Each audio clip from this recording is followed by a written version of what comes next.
in our adventure. After returning Kinsalo home and receiving thanks from the birdfolk, the Caneloft jungle, you all travel to Koratal with the help of Korik once again, escorting you there. You settled some various business interests at the Mirage Arcanium and then spoke with Beast King Mordecai himself at Den Ferris. You discussed world affairs, various paths forward, preparation for the war effort, along with gaining some information about Durast's building momentum, um, and gain some information about Roulette's connection to the Branded and the respective Villian sensitivity to such past trauma. And finally, you arrived at somewhat of a conclusion for deciding where the Forsaken Winds would travel next. Northwestward, most likely, into the Emerald Forest, in hopes that once made safe, a neutral location could be determined for the upcoming moot between birdfolk and beastfolk and elves. After that, the potential of journeying even further west was discussed to potentially aid the people of Forest Hollow in some way, even as far as taking back the town if that was available. But now you all still stand in Corital. I will shift us to that map. And we resume in the early afternoon of Tyrdas, the 5th of Evening Star, as you've all completed your conversations with Beast King Mordecai and actually just sold some armor to Moro at Steamfang Forge. There's a rather brisk chill to the air right now at this time of year, even to the point of seeing some vapor from your breath. Even in this southernmost nation of Chimeras, winter continues to crawl across the continent. But at this moment, you are all left to your own devices for the rest of afternoon and evening. What would you all like to do?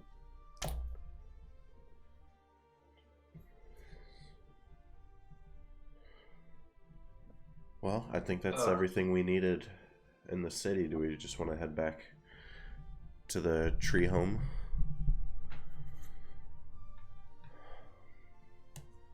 Roulette's definitely like still mulling over everything she just heard. Yeah, Toby, I think if everyone's all right with it, I think we can head out as early as tomorrow. I'm not sure we've got too many more tasks waiting for us, and if we're trying to do the moot or somewhere in the woods, may as well get there faster. Oh, Roulette, can we stay one more day here? I thought of something I wanted to do. Sure, I've always got plenty of stuff to work on, so I could use a day. What about everybody else? Are we good with just one more day? What do you want to do, Jerry? Oh, I need to teach the bird people the national sport of Jawland.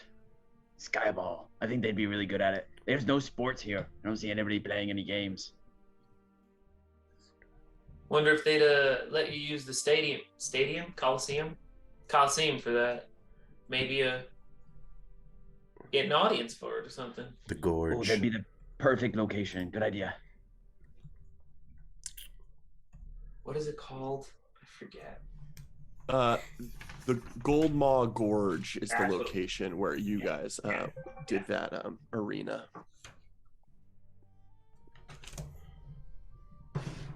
Very well. Some interests shared that you want to stay another day and pursue some activities. Anyone else? You said it's the afternoon right now? Yeah, early afternoon. Early afternoon. Anything else? No? It's all right with everyone else. I kind of do want to head back, and everything King Mordecai just kind of Yeah, that was a lot. shared was quite a bit of information. And I don't know if you're feeling hesitant to be so surrounded by all of these beast folk.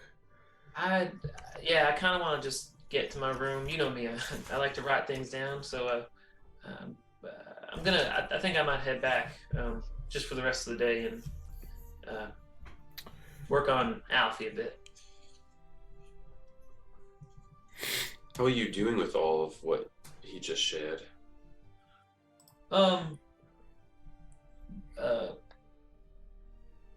You ever just get told a lot of stuff all at once, and it's you know, if you're hungry for a snack, and then someone puts an entire meal in front of you, and then forces you to eat it. That's kind of how I'm feeling right now. So I need to digest, is what I'm saying. Um, I've never even been to what the hell is it called? Aurora. I've never even been to Aurora's. I know my dad's been a few times, but I know people from there, but I've never made it that far east in the nation. So this whole Aurora's branded thing that he's talking about is a bit surprising, to say the least.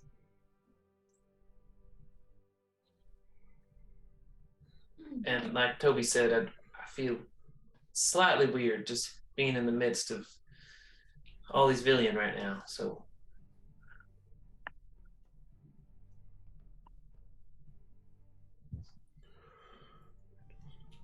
Very well. Well, Roulette, you are certainly welcome to go back to the Emerald's Edge tree home, along with anyone else that is interested in doing so. You guys can hang out there for the afternoon. Jiri, if there's anything in town you want to like get started for trying to gather attention toward whatever you want to achieve tomorrow, you're welcome to do that. You guys just let me know. Yeah, I'll probably have Jiri just go around town on his way back, like telling everybody that's like passing by, you know what I mean? Like handing out verbal flyers. Perfect. You definitely draw some crowds, just the nature of you being Udinil in an otherwise Villian nation, along with the notoriety your group has gained with your victory at Goldmont Gorge in the past. Give me a general performance check as you're kind of selling this thing you're trying to get going tomorrow.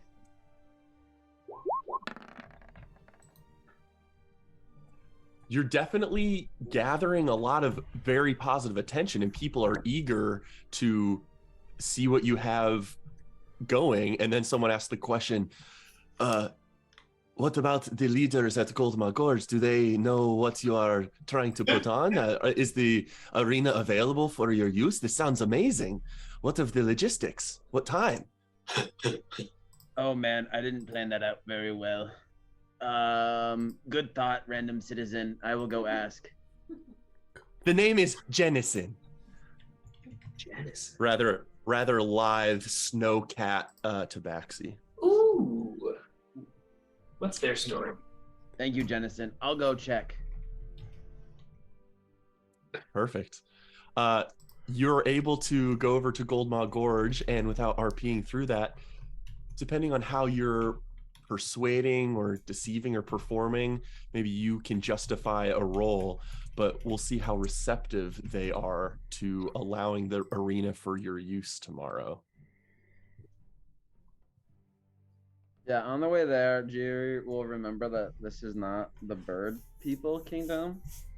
That is also true. And be like, wait a minute, I don't know if anybody's actually going to be able to fly. I forgot about that. Oops. And there are Aarakocra citizens that live here, but it is not nearly as densely populated with bird folk as where you just came from.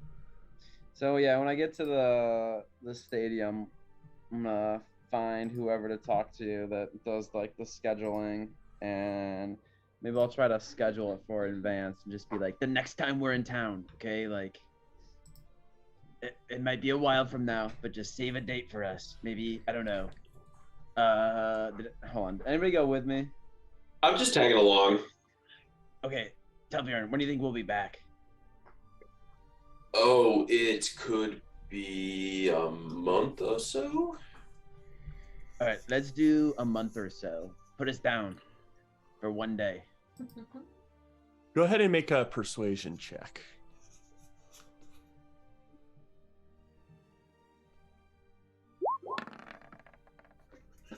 Yes. I like that. I think that's lowest you could get without it being a 1. Yeah, very true. They think that is very doable. In about a month, they think they have another gauntlet available for putting on. The Terracor and otherwise have been gathering up beasts to allow them a chance at their freedom, like you guys had fought previously. And it's coming up on the time when they can get another one going. And they think maybe packing both of these events into a single weekend might draw some really good commerce from their people. So they are very receptive to the idea of working that out with you when you guys return. Yeah, now that I have a date on the way back, the verbal kind of flyers that we're hanging out hopefully make a little bit more sense now that there's a specific time and date that I can inform everybody about to start hyping up it in the future. Very well. Although there's a little bit of a bummer sensation that, oh, it's not as soon as we thought it would be. Although that's the case, there then begins another build of anticipation as people realize, oh, but more and more people can attend with more preparation time. So that is loosely on the books. And then when I get back, I will let everybody know. Actually, I don't need an extra day, but we can still stay if you guys want to. As we're walking back, can I take Jiri and can we do a side stop at the alchemist place that we've gone to with the turtle? Sure, yeah. 7 is her name.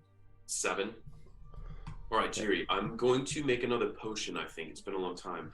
I've done one before that could remove negative effects, so that's what we're on the market for. If you want to help me shop. Okay, I will look for a potion. Oh, just the ingredients, because I think I can make it. So I want to stop in and just ask 7 if I could get the ingredients to make an elixir of health. Perfect. Let me find this. Okay.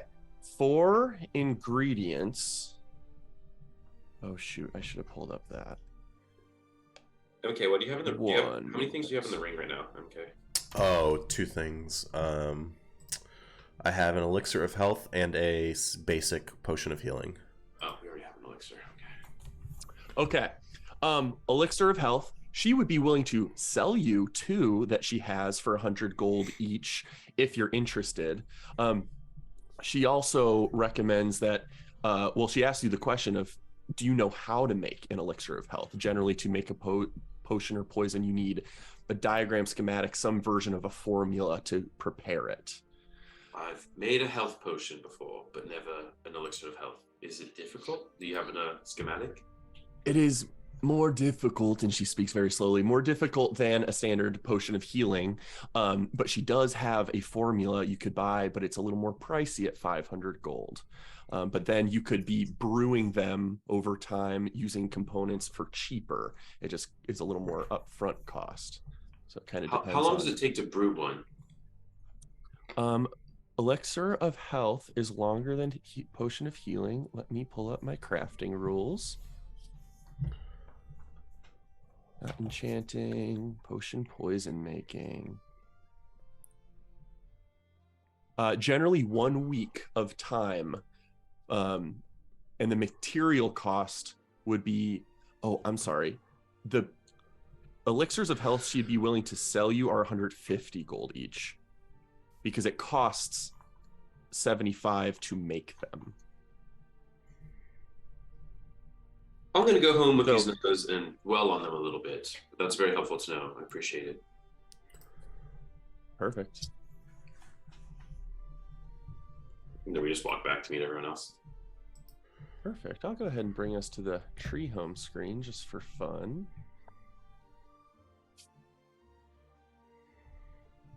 Except we have the old model of Telperion. There we go. And Quark is not here. Perfect. It's probably mid-afternoon or so, maybe even evening, as Jiri has spent the afternoon gathering attention and planning with the officers at Goldmaw Gorge. Light's probably starting to get darker outside since it gets darker a little earlier these days. Anything specific you guys want to do before concluding the day? Are you thinking about heading out in the morning? The second I get back, I am actively distracting myself, and I am spending 4 hours with my scraps of Moby 3 and the scrap metal that I have stored in here. And I am going to rebuild Moby 3. And he's actually going to be a matching metal because he used to be black, solid black, but now he's going to be a matching metal to Alfie in like bronze with some silver inlay. But generally the same form of his little snitch dragonfly familiar looking thing. Yep. Very cool. Moby 3 is created once more.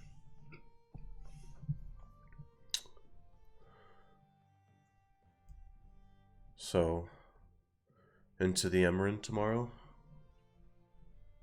Specifically, the burned portion. That is a little daunting. Is there anything we need to do to prepare? I think in general we're supplied pretty well. Did you just buy some health potions? I bought one, I believe. I could try to make one tonight before we go. I have two, just quick check. I have 2 potions of healing, basic. Tim and Alex are muted. Yeah, sorry. I was asking, do we know anything about the road to get to the burned portion of the Emerald? Is there like a best way to get there? Are there like thieves along the road? I would say that's probably free information that would have been given to you guys. The Emerald's Edge Tree Home, where you guys are, is the northernmost residential portion within Corital, and the Terra Corps, the sort of infantry ground scouts of Beast King Mordecai and Nyla's forces, survey and scout the locations just north of it to prevent wildlife from threatening these people. You would think there's probably some worn dirt paths that venture from these residential areas north into more wilderness territory. Notably, the burnt section of the Emerin, known as the Barrens, is probably a good 35 miles north is where the southernmost edge of it hits. And actually, I can pull up a map real quick. So you think, based on walking travel in forest, it might take you as much as 2 days to hike through that portion. To get to the burned portion. 2 days to get there. Indeed. Got it. So moving to our map here, based on where you guys are in Corital, it's about 30 to 35 miles to get to where the Barrens starts. Okay. Are we gonna need food for the journey? Maybe something good to eat. I feel like we've been eating rations for a while. I've got spices and stuff to make them more interesting, but if we want to go all out, we could stock up in a different way. While we're having this conversation, I'm going to start brewing a cup of tea. I'm going to wave Toby over. Toby, before I brew this tea, would you like a soothing tea for your ring? Yeah, sure. Let's do it. All right, so I brew a tea. So I steep a bag of tea for 1 minute, which creates a hot tea. That and if your notes are ready, it's 1d6 plus 2 HP, and then they gain that. So they would roll that 1d6 plus 2, and then that amount they gain that much in addition as temp hit points. So in addition, any effect causing them to be charmed or frightened is suppressed for 1 hour. In crit, I had put 3 mundane bags in prior to like Feywild and all that art. Do you know if any would have become enchanted since then? I need to, it's possible as much as 1 or 2 might have been. However, well, yeah, even with the time spent in the Feywild, yes, at least 1 or 2 should be added, have gained the magic of the canister. So I'll have to look at that because I forget what the rules are for how many are gained. Okay. I'll just say 1 for now. That's fair. and I'll let you know if it's more. Okay, thanks. And then if any rations want to be purchased, you could go as expensive as 8 silver per ration or as cheap as 3 silver per ration, based on just quality of prepared packaged meats and biscuits. While we're all at the table, I'll take out 600 gold and I'll divide it out into 150, and I'll slide 150 towards each of you. Oh. From the armor that we just sold. Thank you, Toparian.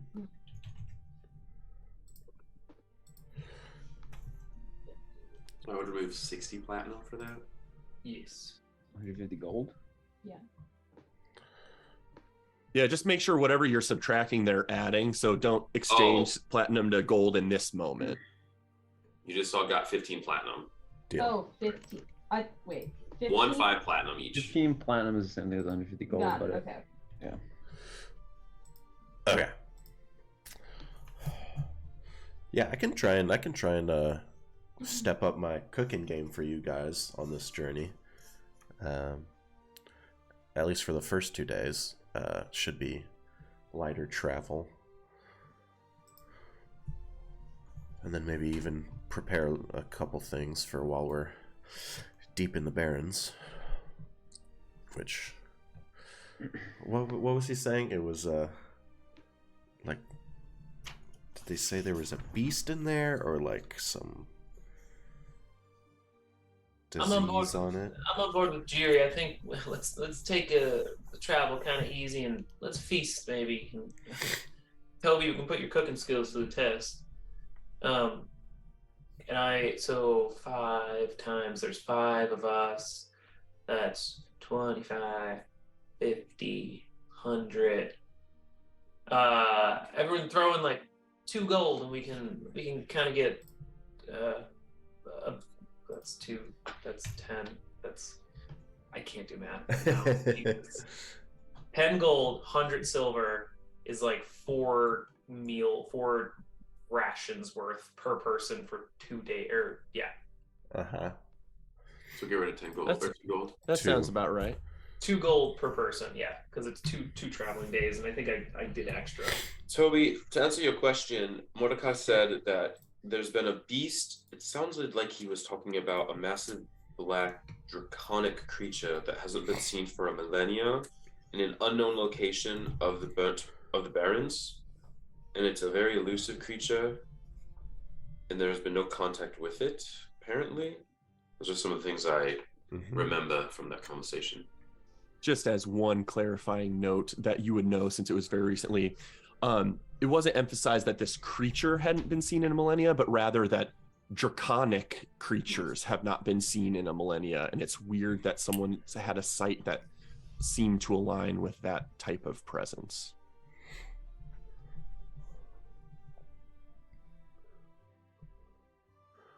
Well, I will spend the night reviewing the cooking compendium we have and thinking of fun recipes.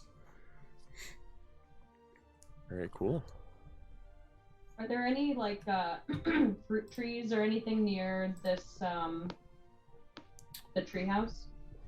Definitely very ubiquitous in this area. People use the trees they live in as vertical gardens in some respects. So there's probably hanging lemons and grapefruits and similar. Okay, I'm gonna go out before bedtime and collect different types of fruit that I can find. So I can bring it up. Very well. Go ahead and give me a survival check just to see how successful that is for you. To steer clear of things that are very clearly this person's property and more natural. Very successful. I would say you go ahead and roll a d6 for me.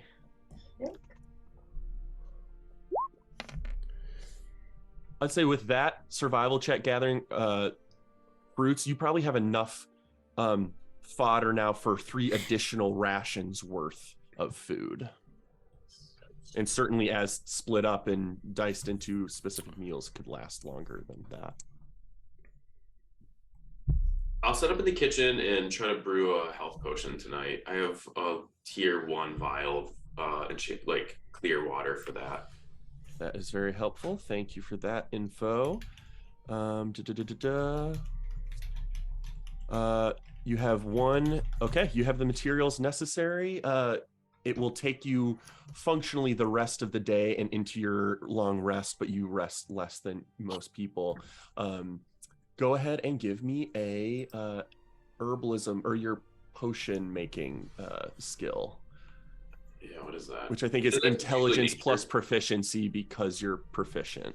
Okay, so yeah, +6. It's probably equivalent to nature, yeah. It is. Nat 20. Ooh. Yeah, 26. You make this potion and you think the luminosity of it is a little more heightened than what you think a standard potion of healing should be. So you think this worked extremely well. You're not even quite specifically sure of in what way this is better than a potion of healing. Okay. So should I just write Nat 20 health potion? Sure. Okay, I'll put that in the thing. Can I investigate how? Are you saying after investigating it, I'm not sure, or it would require investigation to figure it out? I would say even with your proficiency in investigation, the process you use should have just provided a standard healing potion. You might need to have it magically identified past your knowledge to see what else sort of clicked and made it better than what you expected. Roulette! Can I borrow your brain for just 1 second and a spell? Roulette puts down the mystical spell scroll that she's reading. And I did have Identify prepared for whatever reason. So I will cast Identify. I made a good potion, and I don't know why. I just know it's better than usual. It's very pretty. Pools out, droppers out. With your magical identification, you register it as not 2d4 plus 2, but 3d4 plus 3. Ooh, oh, potion and a half. Potion of healing and a half. Not quite greater, but better than regular. It's just great. So all right. Yes. I'll come up with good in between words so I don't get it confused. Thank you. Thanks, Roulette. Super helpful.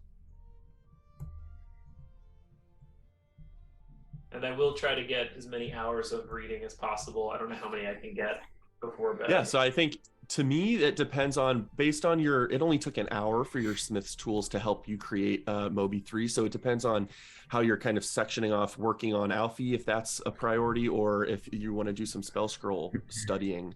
I would say it's evening, so depending on when you guys want to get up in the morning, you could get in as many as maybe 4 hours of studying if that's appropriate for you guys' timing. I'll shoot for 4. It won't push for 6.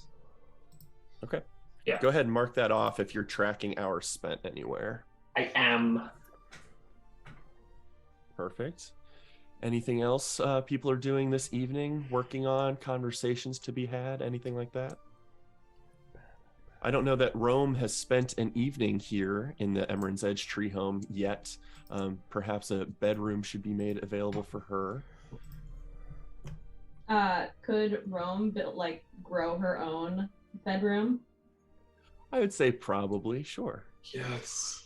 With the use of a plant growth spell, maybe to section off to encourage the growth of inner bark to form the way you want to, sure. Yeah, so she's gonna pick an area up towards the top of the canopy and build, bump the bark out and build a viney sort of balcony kind of area so that it's open to the outdoor air. Rome, there's there's a spot on the 3rd floor where I feel like it's a perfect spot for the stairs to just continue out and then go perfect. Your own little tree home, right there, that little nook. Got it. Yeah, right there. That's where my room is. Perfect.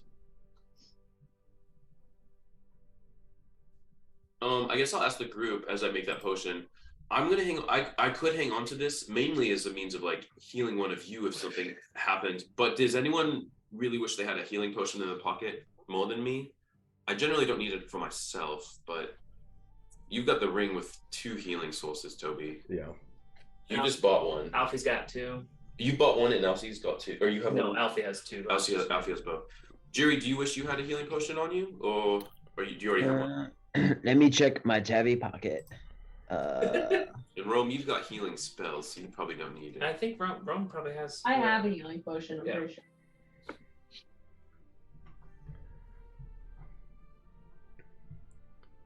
Oh, I don't think I have one anymore. I must have used. No, I do. I have a tiny one. Okay, well, hang on to this one then, Okay. in case one of you need it. And if anyone does want it, just let me know. But I'm all good other than that. Ready for some adventuring. Do you all think we'll be stealthing tomorrow or needing speed and offense? Because I've got 2 cloaks and I don't know which to wear tomorrow. This is a new daily decision I'm going to be making. The idea is leisurely travel tomorrow. Because it's expected to take a couple days to get there. So tomorrow... Might not even matter. Might Jerry, not. Wait, do you have like a third option for leisure? I guess I have like this blanket on my bed. I could wear that as a cloak. But... Okay, you should wear that the first day, and then the other 2 the next days. Okay. Well, the one roulette made me is very soft with the feathers, so that's actually pretty soft, like leisurely. So I'll just wear that tomorrow. Okay, so don't take my advice. My All right, perfect fine, Jerry. advice Maybe I'll just also bring a about blanket. fashion. I wouldn't know anything about fashion. You're right. Would you like to wear this blanket then tomorrow? Oh gosh, no. That would look really not good with my skin complexion and my general vibe that I'm going with. But it fits you perfectly. Oh, I'm not sure that's true, but it is blue, so I think it goes well with your skin. Yeah, but like the whole like you just got out of bed and that kind of vibe, you know what I mean? I guess I don't, but that's fine. Maybe I'll wear a blanket. And then I'll go trans. Yeah. If everyone's sort of settling down for the night, you guys are all able to sleep somewhat peacefully. Although, Toby Rama, your typical dreams of just ambient mist that just curls and writhes seems more volatile that night. But nothing threatens your sleep or encumbers you. You're able to get a restful night of sleep. Jiri, is there anything specifically Jiri's dreaming about tonight? Jerry hasn't done this in a while. He's gonna go to bed like thinking about his old whistle he had for playing skyball. He used to have like a whistle for like, you know what I mean, like a coach's whistle. And he's gonna go to bed wishing that he still had it. He's wondering, maybe it's in my tabby somewhere. Secret pocket you don't know about. Yeah. So that's kind of his thoughts as he falls asleep. Perfect. Rome, anything on your mind as you set up in your newly created room and drift off to sleep? I forget, do you trance or do you actually sleep? We're gonna go with she actually sleeps. Okay, I think that's, yeah, I don't think you have trance in your No, it wasn't. race stat block. Yeah. I think that she's worried about what they're about to find in this burned area. So there's like worry and anxiety on her mind. Understood. How about you, Roulette? Any thoughts that come across your mind as you bed down for the night? It's probably a restless night of sleep. I am probably dreaming of home. But I'm imagining it's not as easily happy of a memory or like picture as it normally is because there's just question marks everywhere. Yeah. How about you, Telperion? Any specific way you guide your thoughts during your trance? No, I think I am actually in some respects kind of relieved to be back out of the Emrin and just like at a place where I feel like I have a little less weight on my shoulders. So I'm probably just like making health potions, hanging out in our special hut, feeling kind of mellow. Very cool. Kobe Rama. As your more volatile dreams continue, not volatile in a distressing way, but you just notice the mist around you continue to warp and turn and twist in unnatural ways. And then you do get the sense of lucidity within your dream, like you've had before. The Deva of Kelemvor that has been somewhat of a messenger to you does not appear in your vicinity, but you have some agency to move or look where you wish. Is there anything specific you do or think about?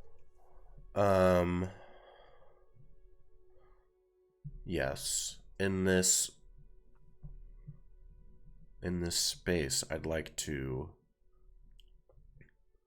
try and cast divination. And I don't know if that requires components in a dream state or if this sort of being in the mists kind of might serve to fulfill that. But the focus... Can you remind me what the materials are of yes, divination? I can. Incense and a sacrificial offering appropriate to your religion, together worth at least 25 gold pieces, which the spell consumes. Understood. And then, sorry to cut you off. You were saying something additionally. I was going to say that the single question that I was going to ask with the casting of the spell was, we continue to strive towards ending this war and rebuffing Durast. Is this in any way not align with what you saw me doing as your servant?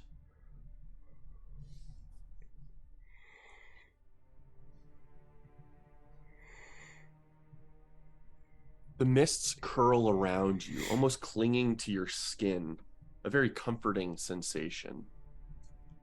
And as you cast this spell and utter the divine words used to trigger its magic, you see from your skin exude gold dust that is just summoned and becomes one with the mist. And the mist accepts this offering, and its turbulence becomes laminar and goes off and just becomes a stream off in a distance, leading you in a direction.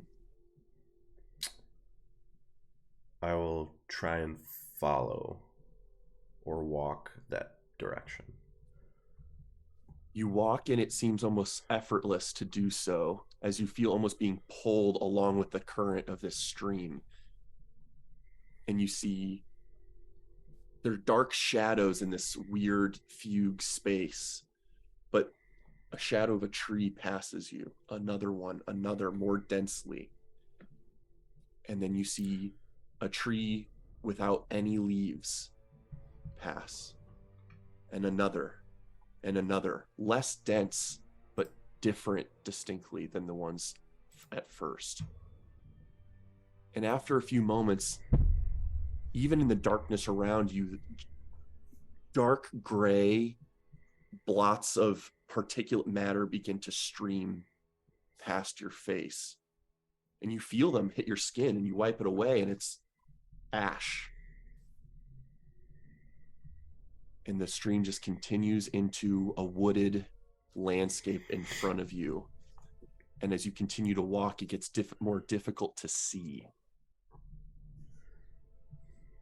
but you can sense a confirmation to what you had asked, that there is intent and purpose and value for your upcoming adventure.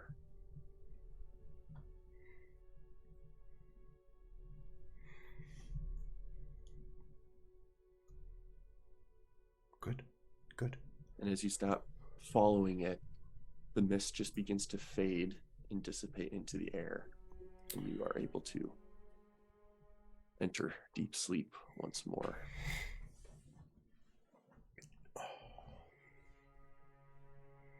Telperion,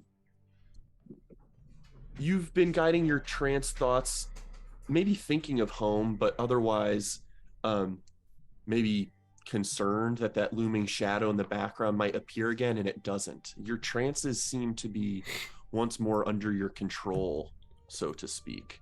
And you probably are the first to arouse this morning, knowing your trance takes less duration than them.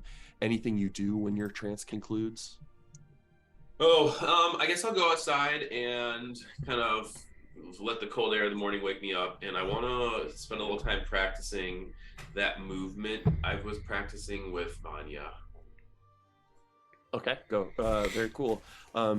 With that, go ahead and give me just give me an intelligence check again. Just to gauge how comfortable you're starting to get with emotions. 17. 17. Okay, you practice it. You're able to kind of, in a moment, begin to shift your body more quickly, reactionarily, although knowing that by the very nature of practice, you're telling yourself to do that. React now, react now. You're almost warning yourself. So in a true sense, more valuable practice will need to be done with unpredictable stimuli forcing you into action. But definitely you're, working on what Vanya had worked on. Can I go wake up Jerry? Sure. Yeah. Around the time you think he's probably finished with his sleep, go for it. Jerry, come hit me a little bit. Okay. Sounds good. I was actually, it's so weird. This was what I was going to plan on doing this morning anyways. Oh, perfect. And tomorrow maybe I'll hit you. You can try. I'm pretty quick. Ooh, I think I'm busy that day. We'll take this blunt, so take the stick and just hit me as unpredictably as possible. So exactly as just follow your own instinct. I'm going to try to shift and move erratic to contend with it, but I don't want to know where it's coming from exactly. I don't want to plan for it. So Jiri will employ some dance moves and a lot of spins, and he'll try to do a lot of sleight of hand, you know what I mean? Look over here and then slap you on the ankles with the stick, that kind of stuff. Pocket sand. Okay, I'm going to do a thing here with Jiri helping you train and effectively rolling initiative against each other periodically as you guys begin to train together. Telperion, I'm going to give you one more intelligence check with advantage. And if this goes well, you're going to get the chance to do something. All right. I'm not scared at all. An intelligence check with advantage is a 16. 16. You begin adapting to... Oh, shit. It went to a different song than I intended. But you begin training with Jiri, reacting to his instigations, and you're definitely getting more value out of the practice. It's effectively a lower DC when training with someone that you can't predict because they're helping you adapt your brain to unpredictability. However, you're not quite quick enough at doing this, and you can sense it beginning to drain your psionic ability to read your surroundings. If you were more successful at this, you might unlock something within your brain over time. However, it would definitely be utilizing, consuming your psionic die resource to be able to gain benefits from it. So in a sense, you almost hold yourself back today, knowing that a full day of travels ahead and you're hesitant to drain yourself of resources. But you're, still continuing to work on these new forms. Jerry, maybe I'll do something tonight that'll piss you off and you'll have another chance to try to hit me, if that sounds good. Wait, what do you mean? Piss me Like, off. I want you to hit me tonight, and so before we go to bed, like, we can like train a little bit or something if our day goes well. But maybe Here's a- I'll like piss here's you a off plan. today or something, so you really want to hit me. How about this? How about I'm gonna hit you sometime today, and you don't know when it's gonna happen. It could be in an hour, it could be in 5 minutes, it could be in 7 hours, in 27 minutes. But at some point, I'm gonna start smacking you. Don't we have a bet that you get to hit me or something? Yes, of course. I get to hit you. We had a bet. I get to hit you as many times as I want. Yes. I think we did have a bet that you could hit me, and it was you get like 3 hits, and I told you the only rule was they couldn't happen in Athenian.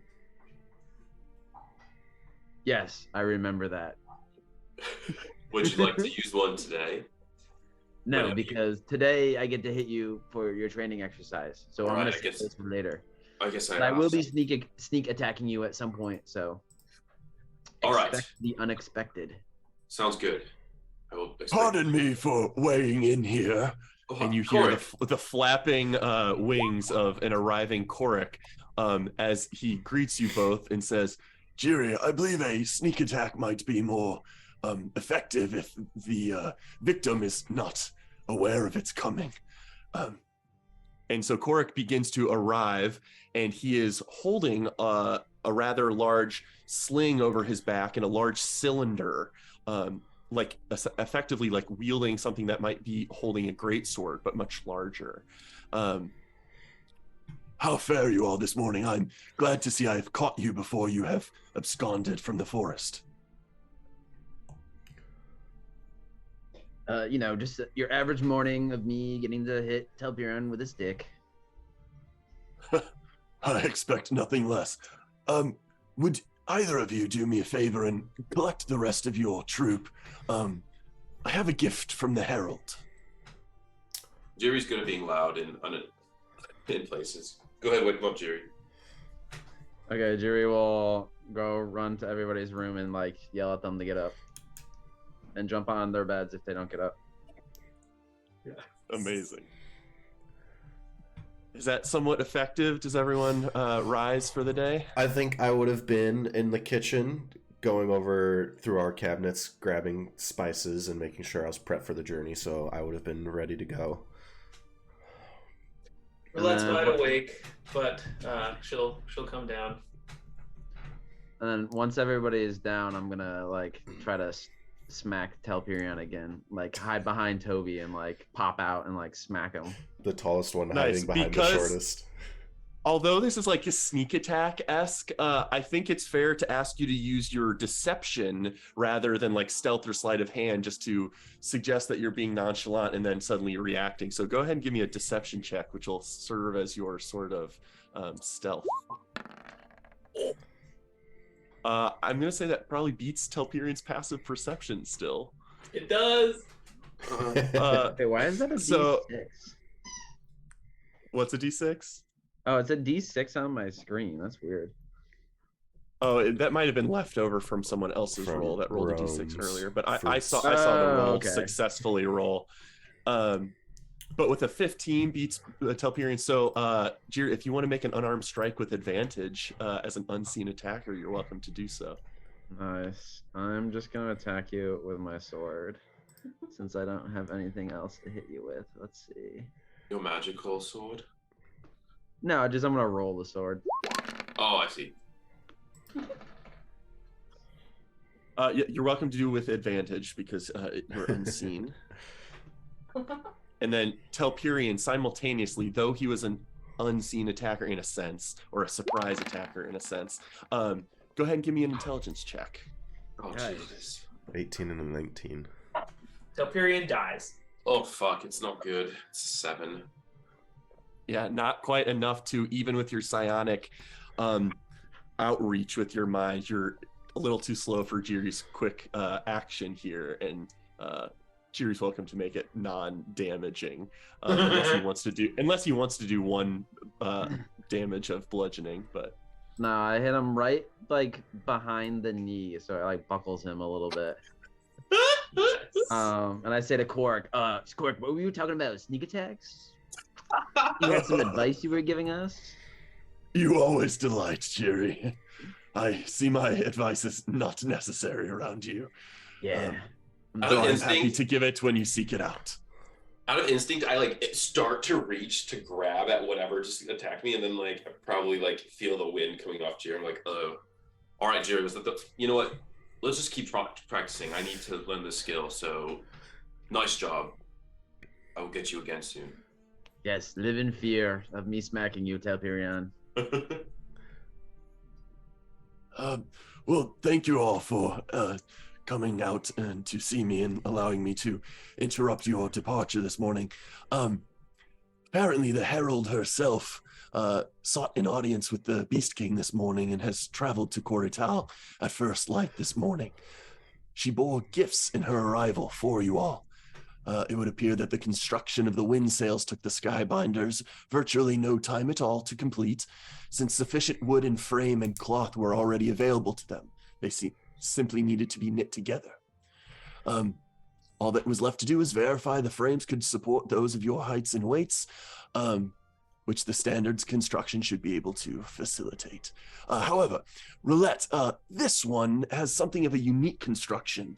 He pulls out... he unties a cord and over the sling over his back and sets it out and lays it out.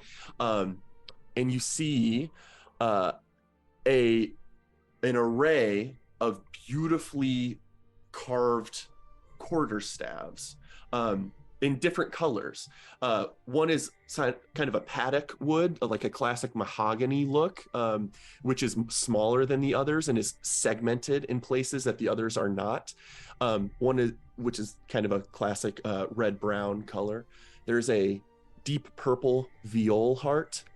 There's a yellow sapella boxwood, a graying tan iron oak, a dark blue rocco wood, and an ivory gray, almost as light as silver birch, but not quite, fearwood wood. Various types of wood, and Cork hands the smallest one to you, Roulette.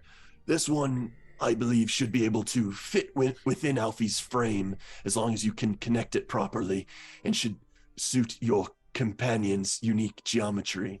The rest are free for you all to choose.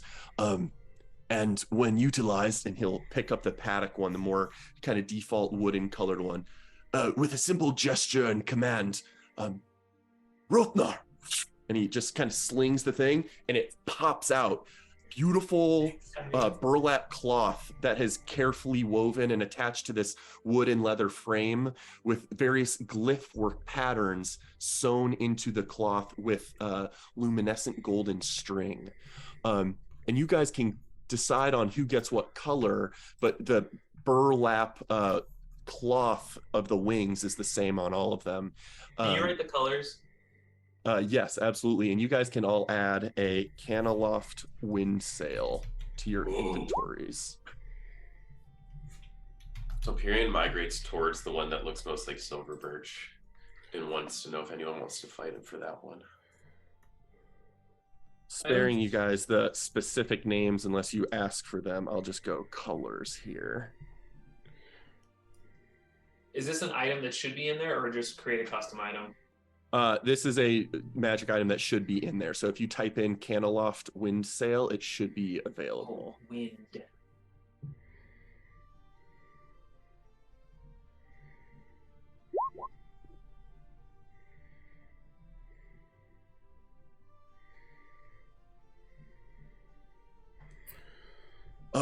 These are, of course, very useful when traversing through the air.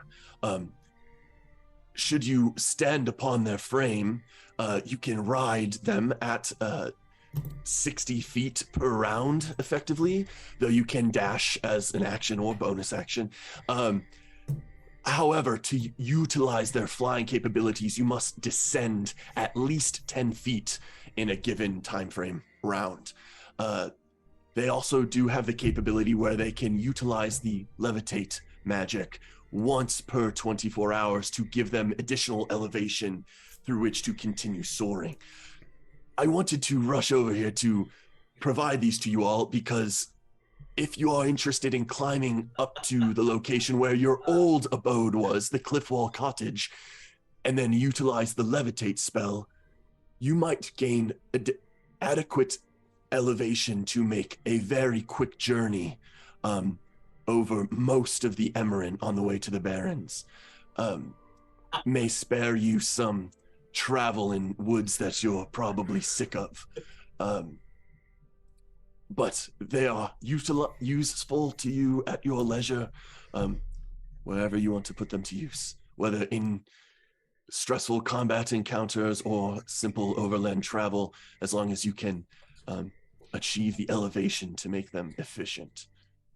They also, of course, when they are in, and he kind of flips it again and it folds back into its quarterstaff self, they are, of course, magically reinforced weapons if you wish to use them in this way as well. Does Cork swing at Jerry?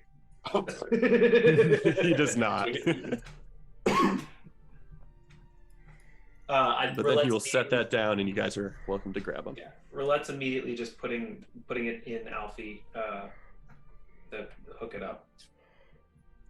Perfect. Notably, the brown one, the mahogany colored one, is the one that's smaller for Alfie. So that one's kind of Alfie specific. But then there's purple, yellow, gray, navy, and white. Was the white one the one you said was like silver birch? Yeah, very ivory colored, a very light gray bordering on white. I feel like that navy is just calling my name. Rom will go for the gray one. The gray, okay. Yellow. Give me that purple. Yeah, Jerry obviously is taking the blue one. He swats Toby away from it. Back off, Toby. Great. How do you spell Fearwood? F-Y-R?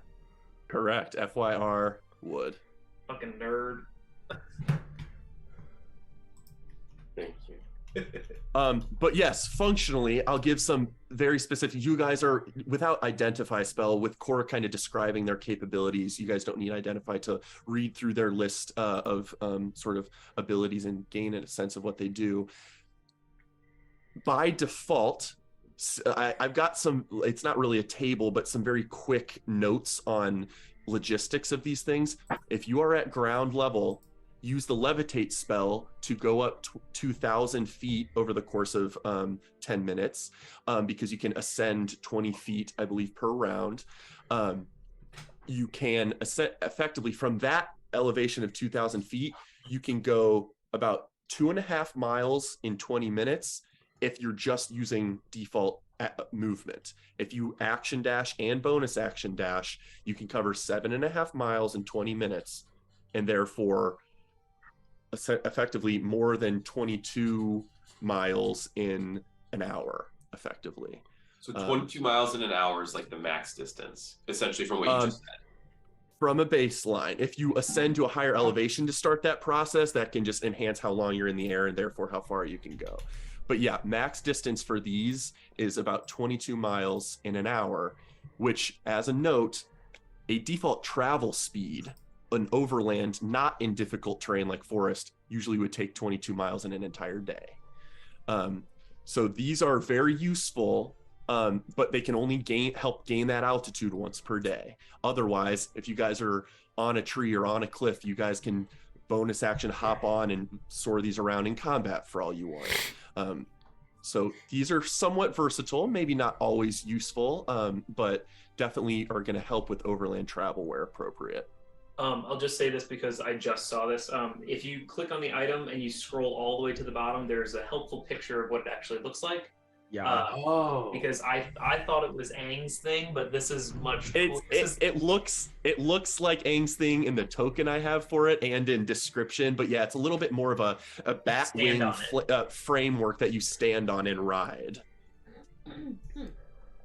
So that your hands, as long as one hand's steering it functionally, you can still slash at things, cast a spell, do things on it. You don't have to be holding on to it like Aang's thing. Okay. So let's it's say essentially a wood and leather framework with magically reinforced canvas cloth.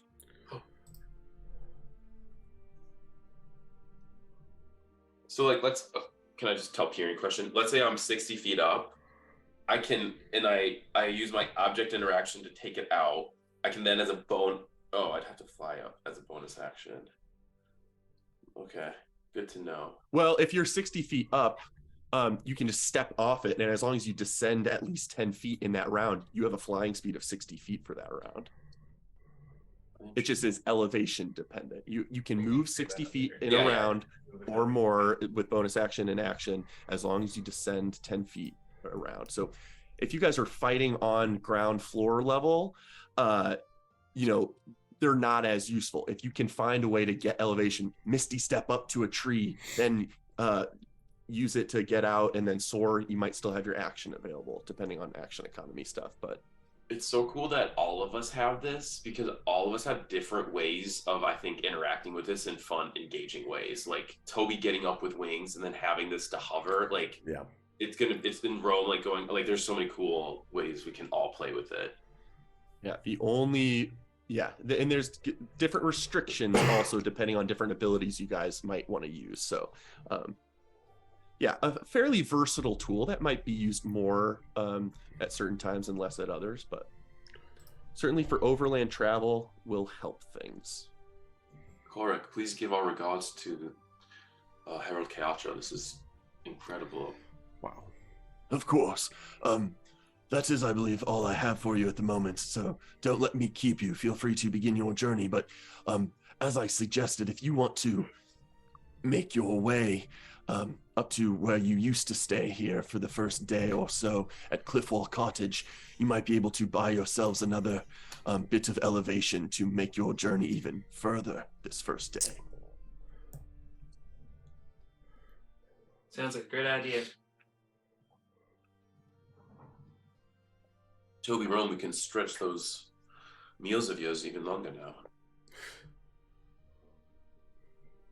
I was a little excited for a little trekking through the woods, just low key, but this is worth it. We can get to the edge of the burnt part and just camp there for a few days, and maybe we'll have to scope out. And we're having this conversation as we're walking to the mountain keep thing. Oh, I do want to.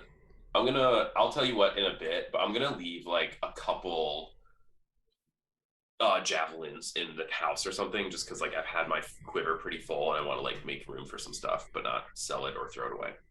Sure. Yeah, absolutely. Your house has essentially trunks at the foot of all your beds. You can always store things here that you don't want to carry around with you, even if that means, I don't know, statues or in a book or in a bag of holding. If there's anything you want to empty out from the bag of holding, you're welcome to use your house as storage. But sounds good. I might do that, yeah. Also, just for the record, I have 14 rations in the bag of holding under my part of the bag of holding, but we do have just like regular rations covered for some time.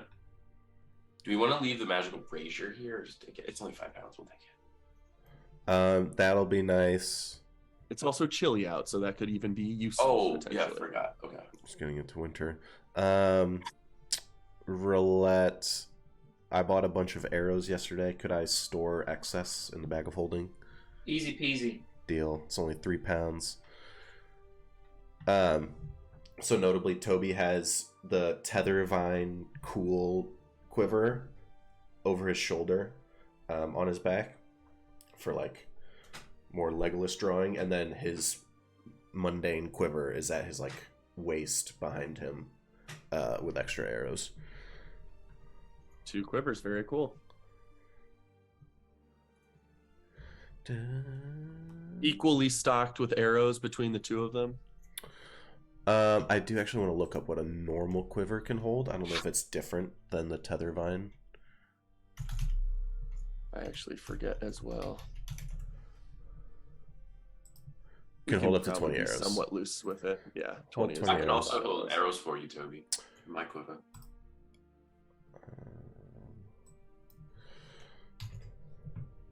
So we start walking towards the previous thing. Yes. Towards like the path to go north. Oh, you're going to Cliffwall Cottage. Yes. My apologies. As Yes. we walk through town, though, I will ask, Jerry, did you want to check on anything at Mirage's? Wasn't he working on something for you? Or did that not work out? I don't remember. Did you end up buying one of the 3 sets of boots? Yeah, I've got them on currently. They're very Hey, cool. look. Yeah, the Remember, question was posed. Now but- I'm the second coolest again. Telperion's down to like 5th place because he doesn't know who the coolest is. Remember, we had that whole conversation at one point. Yes, the last place coolness. You had something bought, didn't you? Weren't you waiting on something, Jerry? I believe Jiri had requested that an enhancement be made to the boots, but Mirage said that would take time, though, which Jiri wasn't, able to wait that long. So the regular purchase was made, though for a little discount. Nope, we'll be back to see Mirage soon, I'm sure. Perfect. Well, you guys walk through town, catching looks from the Villian population as you guys go. People definitely love seeing. It's early in the morning, so it's not, bustling marketplaces aren't quite going yet. But people love seeing you guys walk through. You guys are somewhat celebrities in this town. And as you make your way up to Cliffwall Cottage, back where you once had stayed, sort of traveling southeast-ish through the city and then east and up into the trails that lead up into the mountains. You find a good overlook, which is about 1,000 feet in elevation. So with that plus your regular levitate elevation granted by the wind sails, you guys can make a healthy soar over the Emerald Forest. Potentially closing in on the Barrens in as little as an hour or hour and a half, covering a large distance in a very short time.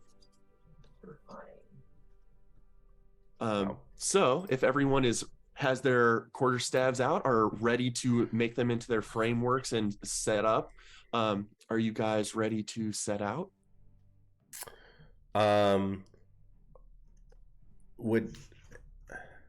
Would there be a skill applicable to just general manipulation of using this? Would I think acrobatics? Would I think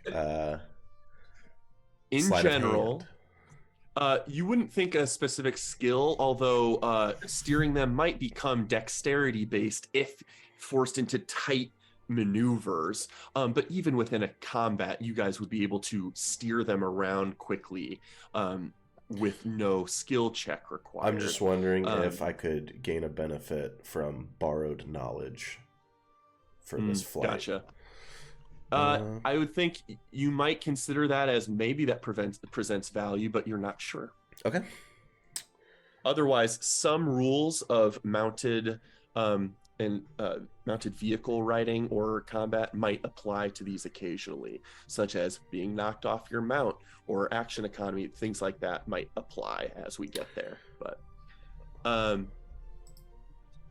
if everyone is ready, you all can sort of innately grasp the right under the framework that is the steering mechanism.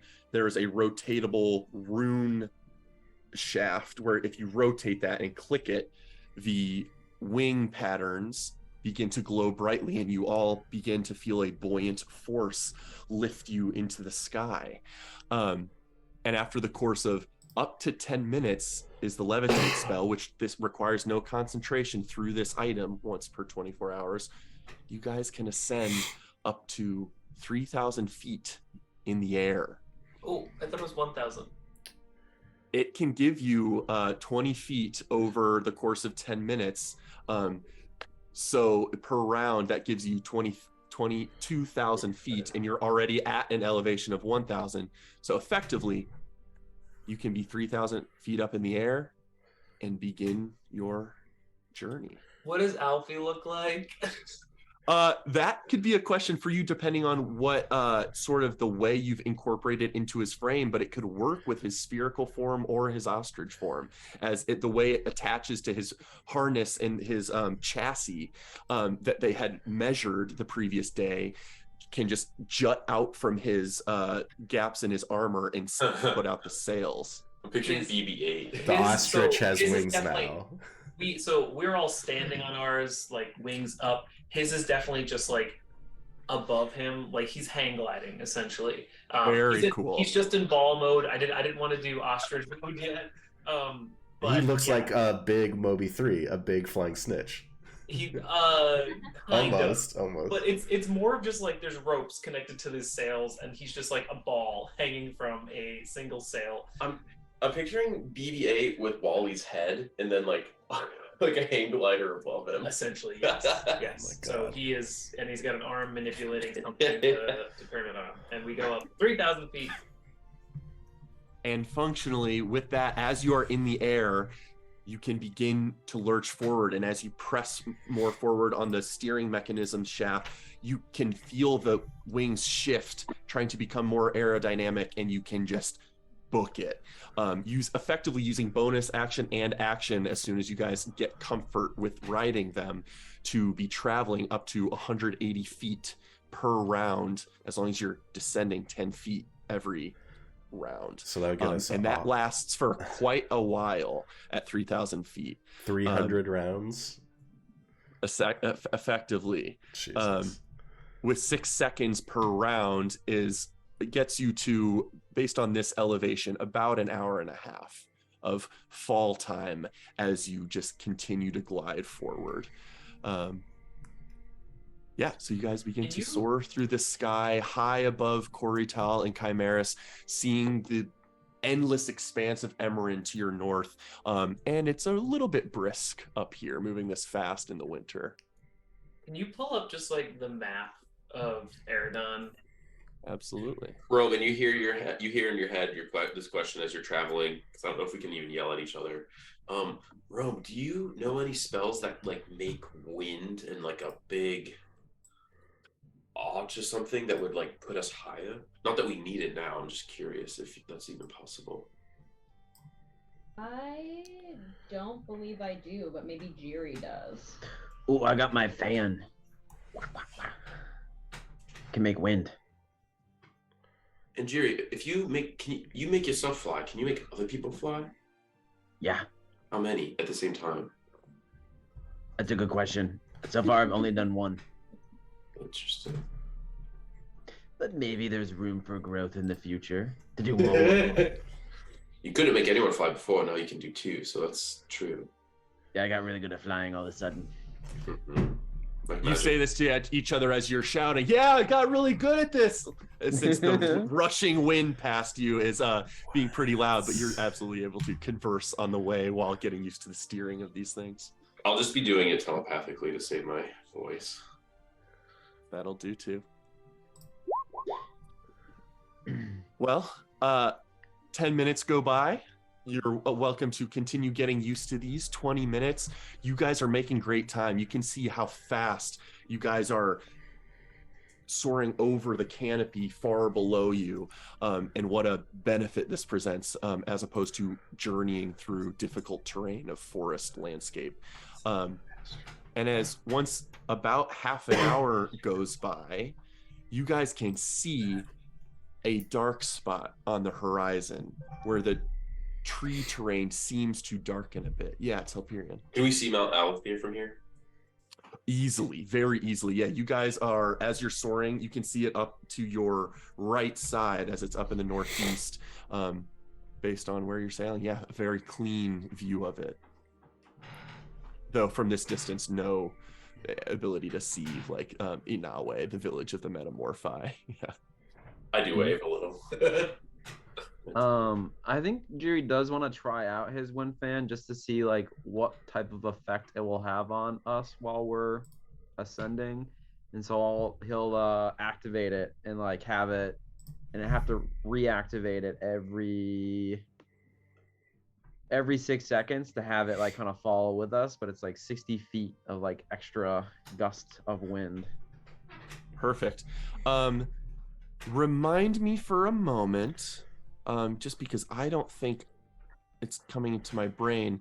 Had the wind fan been updated, or no? It was going to. You wanted Roulette to yeah, work so on I updating. have- I know where they get to the material to upgrade it. It's fixed, but So that's the only thing I'll say, Jiri, is with subsequent uses of the fan, you could threaten to damage it. But at least with the first casting of it, where do you orient the first gust of wind? No, so it's what I mean is, so the spell allows you to like move it.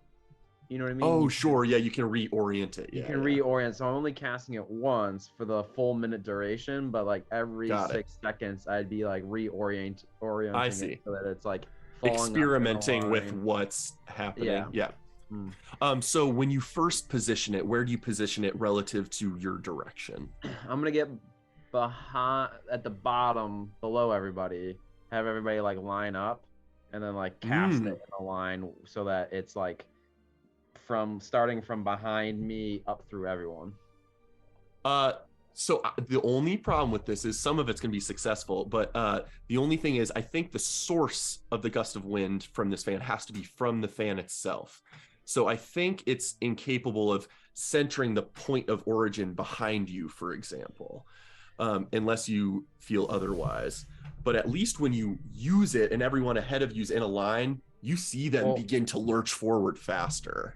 As soon as I use it, then I am moving into it, right? But it's continuing with you. It's emanating from the point of origin of the fan the whole time, I think. No, well, it's a line. It's 60 foot long, 10 feet wide. From you, in the direction of your choice. Yeah, it's always originating from you. So it continues with you're going. So you're never moving into the stream and it's positioned behind you now. From you. Direction in which the line blasts from you. Got it. Okay. Yes, so when you send the line of people ahead of you, they begin to move faster, but you're also being pushed back and slowed a little bit. But then as you reorient and push it behind you, then you soar faster and start to catch up to your friends. So basically you can affect who it's affecting, but it's probably unlikely where you can benefit from it at the same time as your friends. But anyone can benefit from it based on orientation. Got it. Okay. it's just Essentially it's a motor. propulsion mechanism. Yeah. Mm-hmm. Oh, and I will also try using the gust spell too to see if that can push, like with my hand gust, to see. Yeah, like... using that, it's similar effect, just less substantial change. Okay. Yeah, just playing around a little bit. Yep. Yeah, but in a pinch, if you ever need to move someone faster or move yourself faster, definitely available, just not simultaneously based on sort of spatial regioning. Yep. 30 minutes go by. You guys get the hang of it. They're rather intuitive on how to use these things. Out of curiosity, Rome, how is Rome dealing with being a being of earth, plant matter, bark, sailing on this thing through the air, not in the form of like a hawk that you've recently been able to achieve? I almost want to say like she has like a little bit of fear because she's not in any sort of bird form. She like wants to be back on the ground, like is excited to be back on the ground. I feel like if she were in her bird form, it would be a different story. But since she's in her earth form, it's like she's still drawn to being back down on the ground. Yep, definitely a weird sensation from you. Probably very rarely being detached from your sort of roots intermixing with the ground, no matter where you walk. Mm-hmm. Although there is still wood at your feet as you stand atop this framework of wood. But yeah, still definitely probably disorienting a little bit. You guys continue to sail for a while, and it feels refreshing, if cold, up here.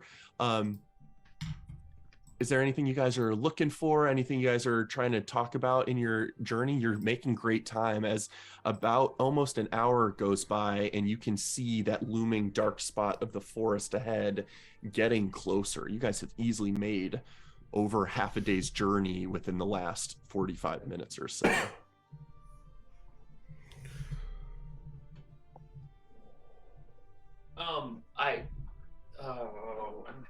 to see far.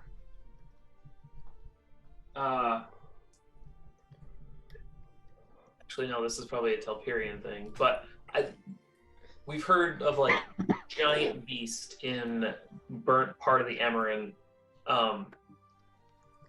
Can I see anything?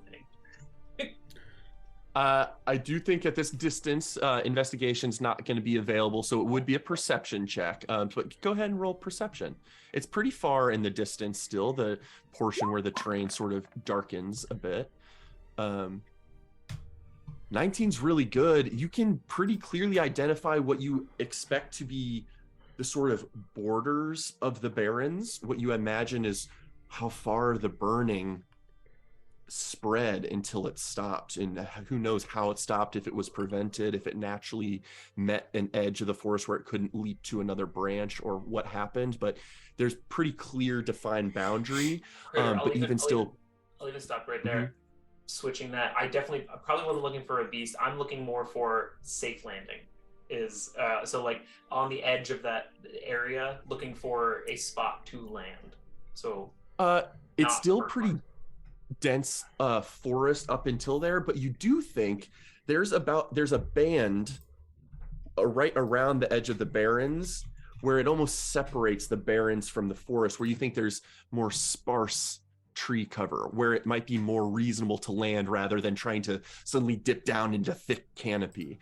So as long as you guys can get that far, you guys might have an easy time landing. But also with your elevation slowly declining, you're thinking we might need to be in a full sprint to make sure we get that far by the time we hit canopy elevation. But that continues for a while. You guys sail another 15 minutes, 20 minutes. The portion of that band seems not too distant now. You think you might come upon it in the next 10 minutes or so. Until Toby Rama. What? You catch a glimpse of something. You're sailing. The wind is rushing past your senses, almost deafening at times, especially when gusts of changing wind in the air start to rush and change current. And then you see something off in the distance, just a flit of motion that you wouldn't register as anything, except for the fact that you're pretty sure you saw that motion at such a distance that indicates a large size. As you look over to your left, Toby Rama, you can see the form of what look like two wings begin to flap, and you see a blue plumage that stands out apart from the otherwise green canopy top of this forest. And you begin to see a large bird take flight out of a nest in the canopy top and begin to slowly, you can tell from its pattern of movement and the slight increase in size that it is moving in your all's direction. I'll do my best to shout above the wind, "We got company!" And it seems to be, as it gets closer, still easily 2 miles away, this bird, but visible in the clear skies up ahead. It gets larger and larger slowly. And you fear that if this thing gets to your location, it is going to dwarf you in size. This thing is an avian predator of some magnitude that you haven't seen before. And as you guys continue to press forward your wind sails, now is a chance where I want everyone to give me a general, justify for me some check that you're making to help facilitate your group's motion through the sky as the bird is starting to steer into a direction where you guys are ahead of it, but it's going to try and cut you off and or follow you in the direction of these strange small specks in the sky it saw. And you notice, as it gets closer, you notice a red plumage to its face, but otherwise blue on its feathers. Goddamn Jayhawk. I'm going to, in people's minds, give them a heads up that I'm doing it, but I'll use just my basic Kair pull of, like, 5 feet, and I'll just kind of start trying to keep us in like almost like a V formation, like pushing and pulling us to like keep us like in on top of people's regular movement, but like trying to help us keep really tight. So when we do make a decision, we're all like in like an aerodynamic and like quick to maneuver position. Okay. And like I'll kind of do that, and like I'll be giving people warnings, so like they're not like totally like they're not feeling like rocketing pushes and pulls, but like if I'm saying like I'll be like Roulette, I'm gonna pull you, and like just like keep us tightly together, ready to move when someone has an idea. As long as everyone's a willing participant, you're definitely able to do that, kind of gauging strategically where to help just guide and shift people together or farther apart to keep a tightly knit structure. How about you, Toby? Looked like you were about to say something. And I'll shout above the wind. I think we should land early. Let's head beneath the canopy and try and lose it. Yeah. Toby's gonna try and be at the front and start going more than 10 feet around down and trying to find who all can't fly. I just realized what Rome must look like on her glider. Like I feel like the nature of Rome would have like embedded and wrapped around the wood. Yes. But Toby, we just learned how to fight while flying. We gotta test out our skills. That thing is monstrous. I'm monstrous.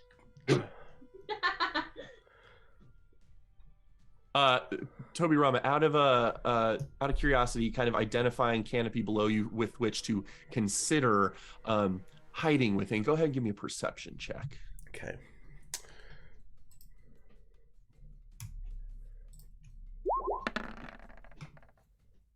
Yes, with your shield, certainly advantage. With a 16, hard to find a true gap in canopy. You realize very quickly this might be a bumpy ride if we descend, but potentially could be safer than going toe-to-toe with this beast, this enormous bird that you can only imagine is a rock, ROC rock. You guys have probably heard stories of these flying beasts, although none of you have probably seen one.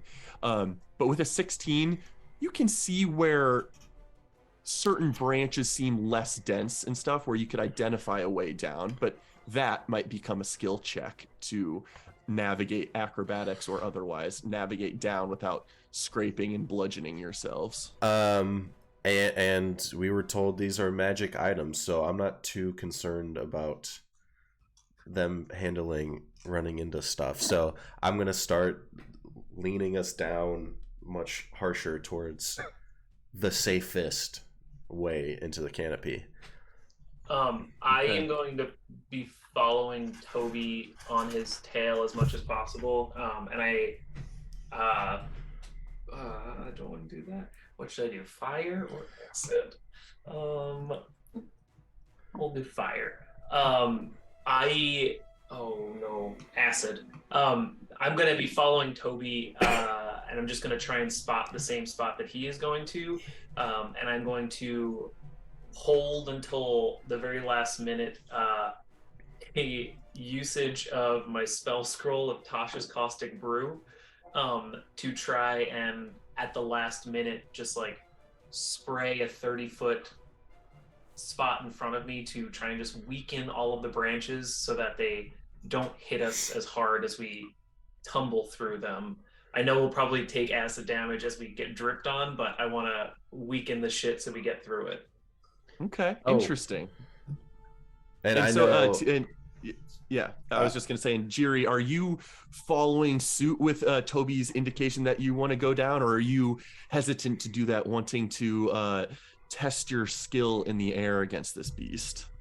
Well, since I'm last in line, I'm gonna wait and see what Telperion and Rome do, if they're gonna follow as well. I'm waiting. I'd like to. Mike Jacoby wants to hear from Rome because we haven't heard yet. Rome is gonna use her wild shape to transform into a giant vulture and capture her quarterstaff and her talons and land in one of the branches in the canopy. Okay, so very seamlessly, like always, when you shift into a wild shape, the gear on you that you're connected to just melds into your form, and you're able to very easily. You see Rome's wind sail just fold up and become one as you become a hawk, giant eagle. What's your preferred Giant form? vulture. Okay. So Very wait, cool. can I? So like, because you usually have those shapes, so I feel like where your vines would have like encircled on the wings, I feel like we just watch the wings thicken and like grow that like dryad husk that you do, and like we don't even see the thing fold up. We just see you and like envelop it. Ooh, I like that. And almost similarly, Toby's gonna click his staff away and go into like a bullet dive, and the wings are gonna pop out. I'm gonna use an action to get my wings out, and they're gonna appear, folded back in a dive. And then I'm gonna be, because I feel like I'll have much better control with my wings than on the glider. As you do this, I'm just going to move us to another map just for fun, to give a sense of chase here. You guys are still probably, it has closed the distance rather rapidly, but you're still far enough ahead of it where you think you have a real chance at hiding in the forest below. But let me move you guys to this screen. You're at with timing. As you guys are on your wind sails soaring in the distance, and this doesn't do justice to the true distance where it's further behind, but this is the creature that is looming in the back. Very large. And you guys begin to descend, or at least Toby Rama first descends with Rome close at your side, trying to go into bird form. You guys should all have control of your wind sails should you want to adapt to this, but if we're going floor level, we won't need to worry about that. Telperion, Roulette, and then I assume Alfie and Jiri, are you guys following Toby Rama and Rome's descent as quickly as them? Yes, so now watching as Roulette is getting something in her hand, I'm about to hold my action and wait till I see someone like I know that I don't have enough telekinetic force to do what I want to do quite yet, but I'm going to wait and see if someone's doing something to help. And then what I'm saving is essentially like a force push, like a pulse almost. I want to use my telekinetic movement to just, knowing that there's going to be an acid stream in a sec, I want to just like try to push the leaves or branches away to kind of create like a path downward. And knowing that there's an acid line, I'm hoping they'll like crack and break from the push of like force of my telekinetic push. And that'll be like telekinetic movement, so more than Kair. Sure. How about you, Jiri, and we'll Roulette, I guess you're preparing your caustic brew. Seeing how nobody wants to fight this bird, I will follow suit, but I'm gonna summon my my hands, the spectral kind of hands to hold on to the I'll use a charge of my bracers to hold on to the wind sail, and then I'm gonna double Eldritch Blast with my regular hands, like trying to just destroy some of like the branches and trees that Roulette is gonna pour acid Very on. cool. That's so fucking cool.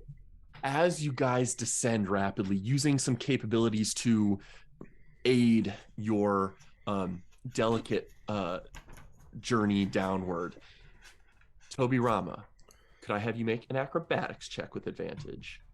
Rome, could I have you make an acrobatics check with advantage? Roulette, go ahead and make a dexterity check with advantage because of your spell being cast.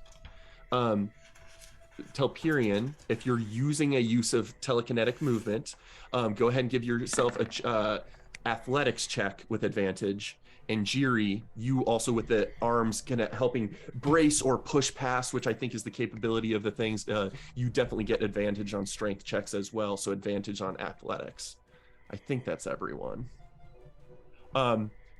Alfie can benefit from your spell as well, Roulette, so he can get a... I'll knock 2 charges off the wand to help him just like Oh, sure. power Very down cool. some of the stuff. I don't know what his deck is. I gotta figure out what his deck is. Oh, it's +1. At this point, too, I rolled a 23 on my athletics check. I'm also gonna fold up my fan because and I'm gonna be ready to use as I'm kind of like moving through. I'll be ready to use a flight to like slow myself and then land at a point that feels right. Okay. You guys are definitely moving down rapidly. Jiri, I think Toby Ron made it, Rome, Roulette. Yeah, Jiri is the only one who, although you begin to dive down quickly, even with your bracers pushing some canopy out of the way, you do take a little bit of bludgeoning damage on your way down. Just 7 bludgeoning damage as branches begin to, it's essentially a mixture of bludgeoning and slashing damage as you're getting whipped and damaged and scraped on your way down. But effectively, other than that, everyone succeeds in navigating the canopy, and you are able to descend the additional 200 feet or so and touch down to ground level. While you, yeah, Jiri? I want to describe how it happens. I'm imagining like Sure. Telperion like force pushed like a branch out of the way, and then like when he went past, like let it come back and it like smashed Jiri. Absolutely amazing. So good. And so then you guys get, Jiri's a little tossed and tumbled on the way down, but still successful getting to the ground level. And then you guys land, either putting up, using a bonus action to snap up your wind fans into quarterstabs if you want to do that, or still having them out. Telperion, it's not necessary unless you want to utilize your flight to land successfully. But you guys get to ground level and then you can hear it.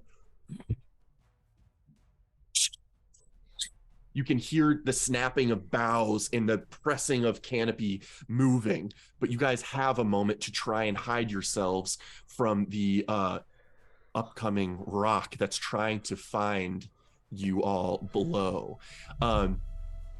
Go ahead and give me a group stealth check with whatever additional capabilities you want to pour into that to see how successful this is. I'm gonna get everyone's attention. I'm gonna pick out the biggest shadow like on the ground near like a tree trunk or something, and when everyone, or even before everyone gets inside, I'm lighting the candle to kind of enhance and make a big dome of darkness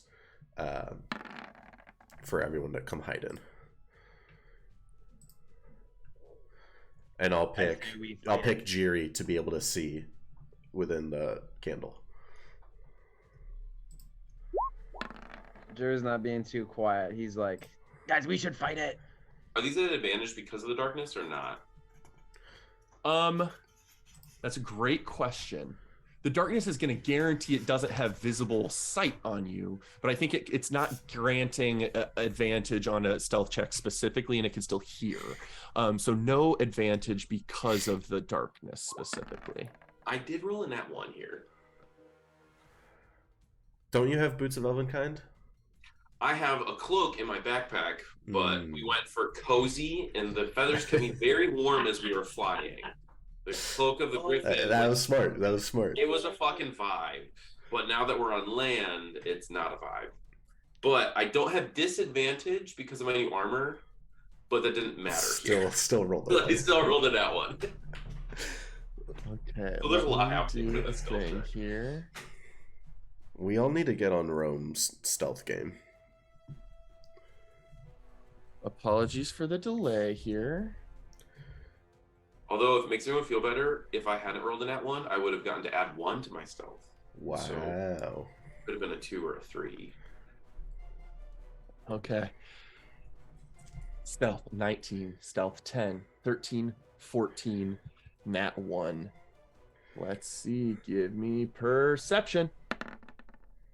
You hear as very near to where you are, about 30, 40 feet away, an entire tree trunk bends, snaps, and breaks, collapsing to the ground with the rock atop it. And it begins to hop back and forth, looking in an area, and then it sees something curious, a patch of just black void under the canopy, and as well as a sound that Telperion can describe for us. with his nat Oh, one, I know what he and says. then gathers its attention, and you see its beaked mouth just like do this in that direction, and it hops one space forward. What's your description? Telperion thinks he's whispering, but he says, "If I know my luck with monsters, I'm gonna be in that thing's claws in like 2 minutes." And he isn't whispering at all because he nat one. Okay. So as you say that, you see its beak snap in your direction as it has heard you. I would like us to go ahead and roll initiative, and then we can maybe take a small break and come back to whatever this is about to be. God. You are all safely hidden in darkness. Most of you are blinded. Jiri and Toby are not blinded. You can see through the magical darkness. But it cannot see you, but it can see this area of curiosity. And then also you hear Telperion say, "That thing's feathers would make an amazing cloak." Telperion, you feel a stick hit your foot. Is this a huge beast? Like, what's the? It is considered gargantuan. Yeah. Big. So It's then, so Also, Rome, I apologize. Before you roll initiative, I'm gonna delete you there. I'm gonna pull out the hawk figure because you have a different shape right now. You are in hawk or vulture mode. Let's make that and it's giant. selectable by Rome. All right, you should be in control of that new bird form. So if you click on that and then roll Rome's initiative, it should send it successfully. Okay, I already did. Do you want to use the other number? It was Oh, 4. no, yeah. What did you roll? I just didn't see it come in. I Oh, is it rolled a 2? 4. Oh, 4. Yeah. 4. Got it. Jiri is also a 4. Head turn. We're doing a quick bio break, like 4. bio stat break. Yeah. Before we do Jiri and hawk form, what has the highest dexterity between you two? I got 2. I use the dexterity of the hawk, right? Or the vulture? Correct. Or the vulture, yep. Plus 0. Plus 0. Okay, so Jiri's a little faster on the draw there. Otherwise, sort descending. All right, we've got our order ready to go. We'll come back to this after a quick bio break. Steve and I are tied as well. I have +1 to dex. So. I have +2 to X. Perfect, that's right. Oh, I totally missed that. Cool, awesome. All right, see you guys in a few. I'm Yep. better. Peace.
Dude, I've been playing lots of God of War, but I almost hesitate to like talk about it until I just finish it.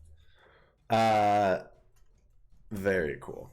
I yesterday morning, sitting in my car as I got to Morgan's, but needed to sit there and wait until I finished book 4, ending Era 2 of Mistborn. How is that? Satisfying, epic, cool? So, the cool thing is that Mistborn Era 2 isn't epic in the way Era 1 is. And I think with what we love so much about Mistborn Era 1 and what is still to come for you in Stormlight is I love that epic stuff. So I can definitively say, in my opinion, Era 1 is better.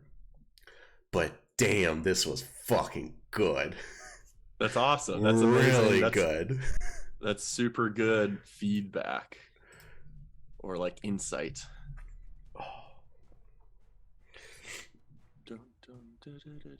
That was 4 books. It is intended for Era 3 to be a trilogy. And that will be after he finishes Stormlight 5, which he's working on all of next year, to hopefully come out in 24. Nice. I got a question for you, Roll20 wise. I want to see what this does. I'm gonna click a thing, and I'm gonna roll a thing. It might ruin a tiny surprise. It's not a big thing, but I just want to see if what your perception of this is as a player. All right, clicking now. A D20 got rolled. And So what did it show for you? what did it show for me? It showed a D20, That and you in saw the 20 chat, roll. in the Is chat, it I saying see the full thing? it says initiative for so and so and so and so.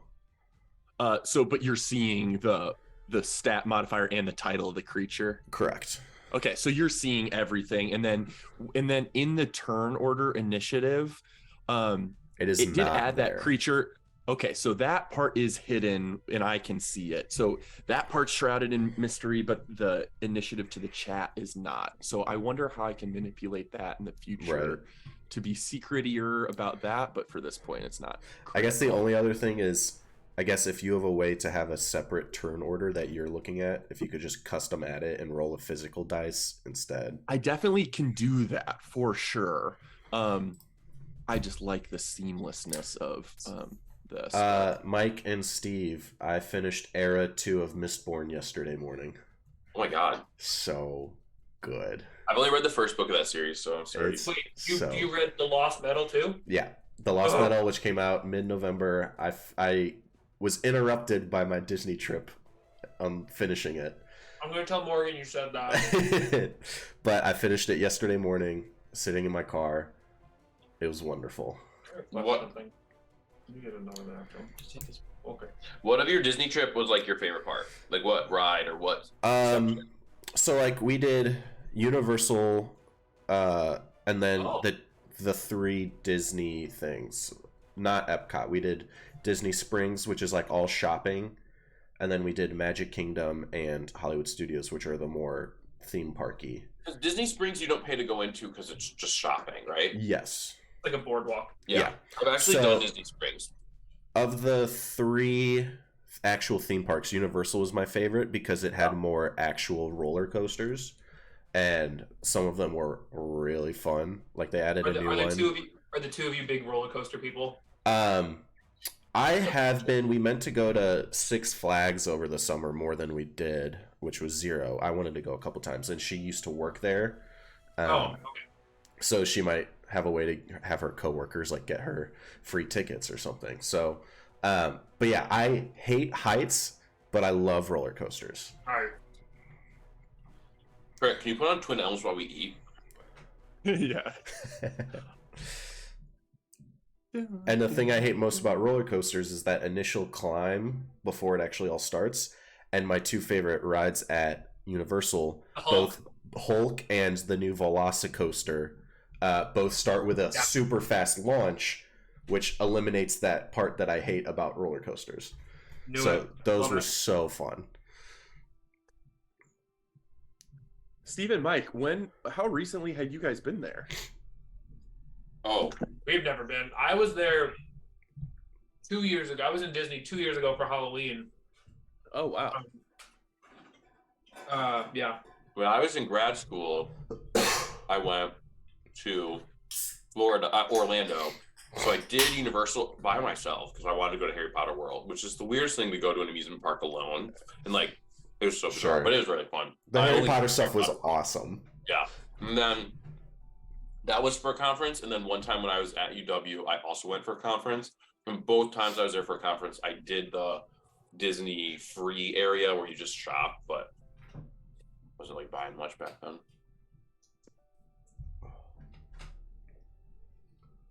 The idea, our friend Austin right now is in Disney, and the idea of like a large family trip to Disney, like more than dude. 4 people, sounds horrific. Can you imagine our crew of like 20? Can you imagine the absolute wars that would break out? So I spent.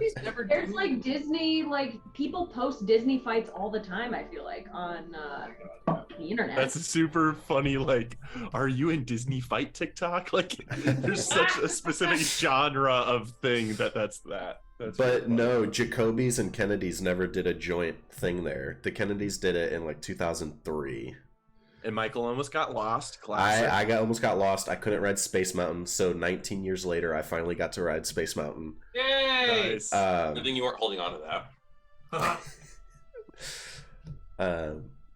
Yeah, but I spent like Morgan and I were joking like most of the time we were there. Like, okay, yeah, so this is why we don't want to have kids, because constant kids crying, back to like being obnoxious. Constantly seeing parents get really out of control with how they were handling their kids. I was like, everything about that, no thanks. Crap. What's it like knowing that of all 8 Kennedys, it's just gonna be you and Ryan and Catherine having kids? It's No, sad for that's me incredible. It's sad for me knowing how close we were with our cousins, and I would love to establish a more thing there. But at least 2 out of 3 of my siblings will, and then they'll have good close cousins. So It'll still be a first cousins thing. There won't be second cousins going on. Me, Brooke, and Michael are the ones who I think are not gonna have kids, but Yeah, you, Brooke, and Michael. yes, you. You. Oh, I thought you were Out of the cousins. meaning to say out of Nick or Andrew, and then you said your name instead. He forgot his name, guys. No, I thought you said your name on accident.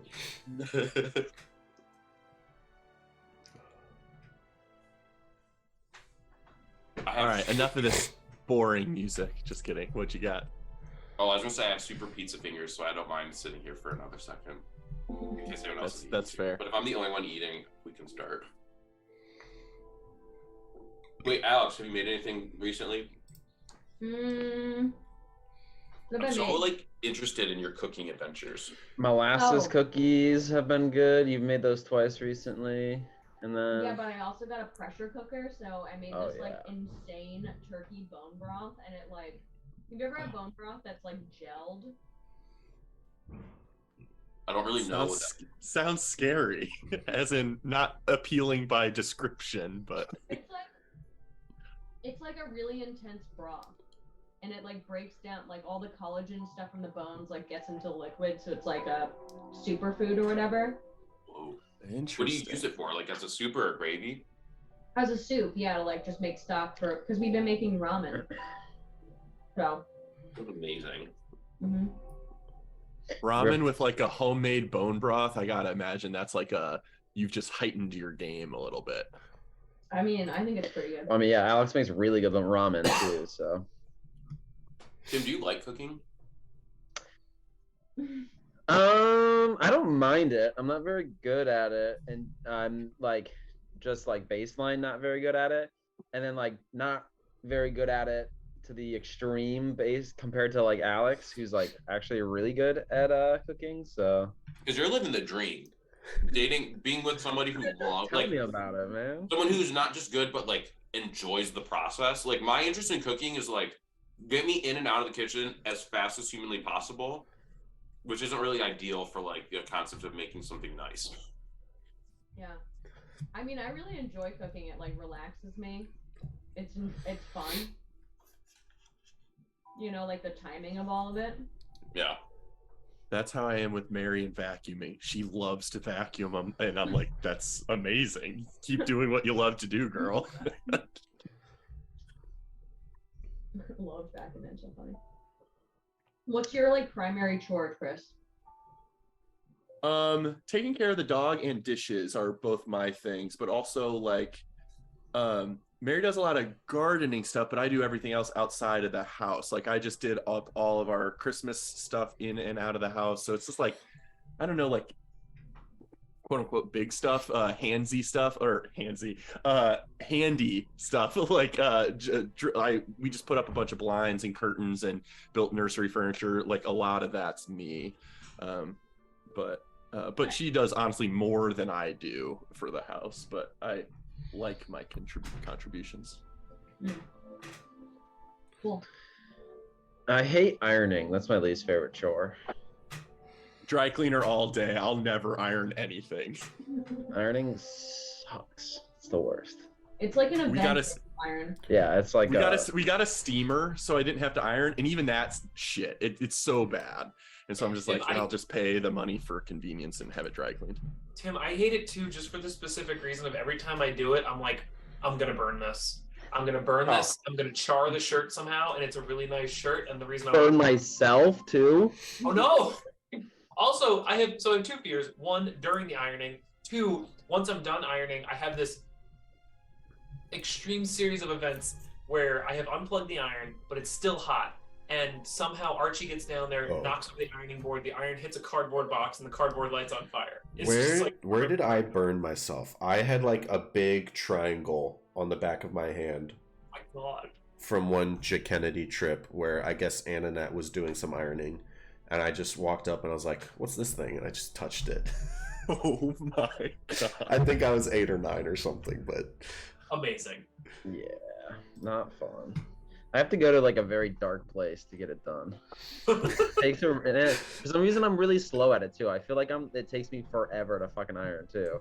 It's like how Ryan just curses himself out while he's working out. You're just like, you're such a piece of fucking shit as you're ironing. I have to go to a dark place when I iron. That's such a good quote.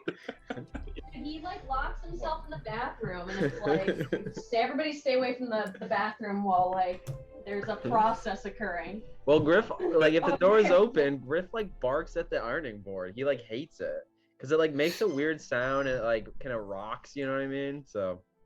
I have a feeling you didn't ever watch Frasier, Tim, but did you? No. Do you know the premise? No, I don't think so. There's just this it's a really actually like a good study in comedy because there's this really finicky brother named Niles and he does a silent 8-minute scene with him ironing and it's like setting up for Valentine's Day and he's obsessive compulsive and it's like utterly silent. There's no human interaction. It's just him like trying to get the crease on his pants perfect and it ends with the apartment half on fire and him passed out on the couch because he can't stand the sight of blood. And it's like this slow culmination. It's just epic. I'll have to look for it because it's probably worth watching even if you don't know the show. But that's what it makes me think of. That sounds funny. Okay. Pizza. Our bird's back. The rock has just landed, cresting through the canopy. You're all surrounded in darkness, most of you blinded, only Jiri and Toby not. You can hear the arrival of this rock, and you are all welcome to act. Toby Rama, you are first. So... Elves emanates as we fight. Music. So, if that works, I feel like I should do that anyway. Yes, so I will begin by rising. Let's call it. Yeah, let's do 15 feet in the air with my wings out. With that happening, you can, from your own vantage point, by the way, the darkness is like almost threatening to like darken your own wings' luminosity, but they're staying alight. But as you lift into the air, you're effectively. Is it a 20-foot radius? 15. So I'm trying to 15, leave only the spot of where I ascended. Someone on the ground there could still be in the dome, the sphere of it. Okay.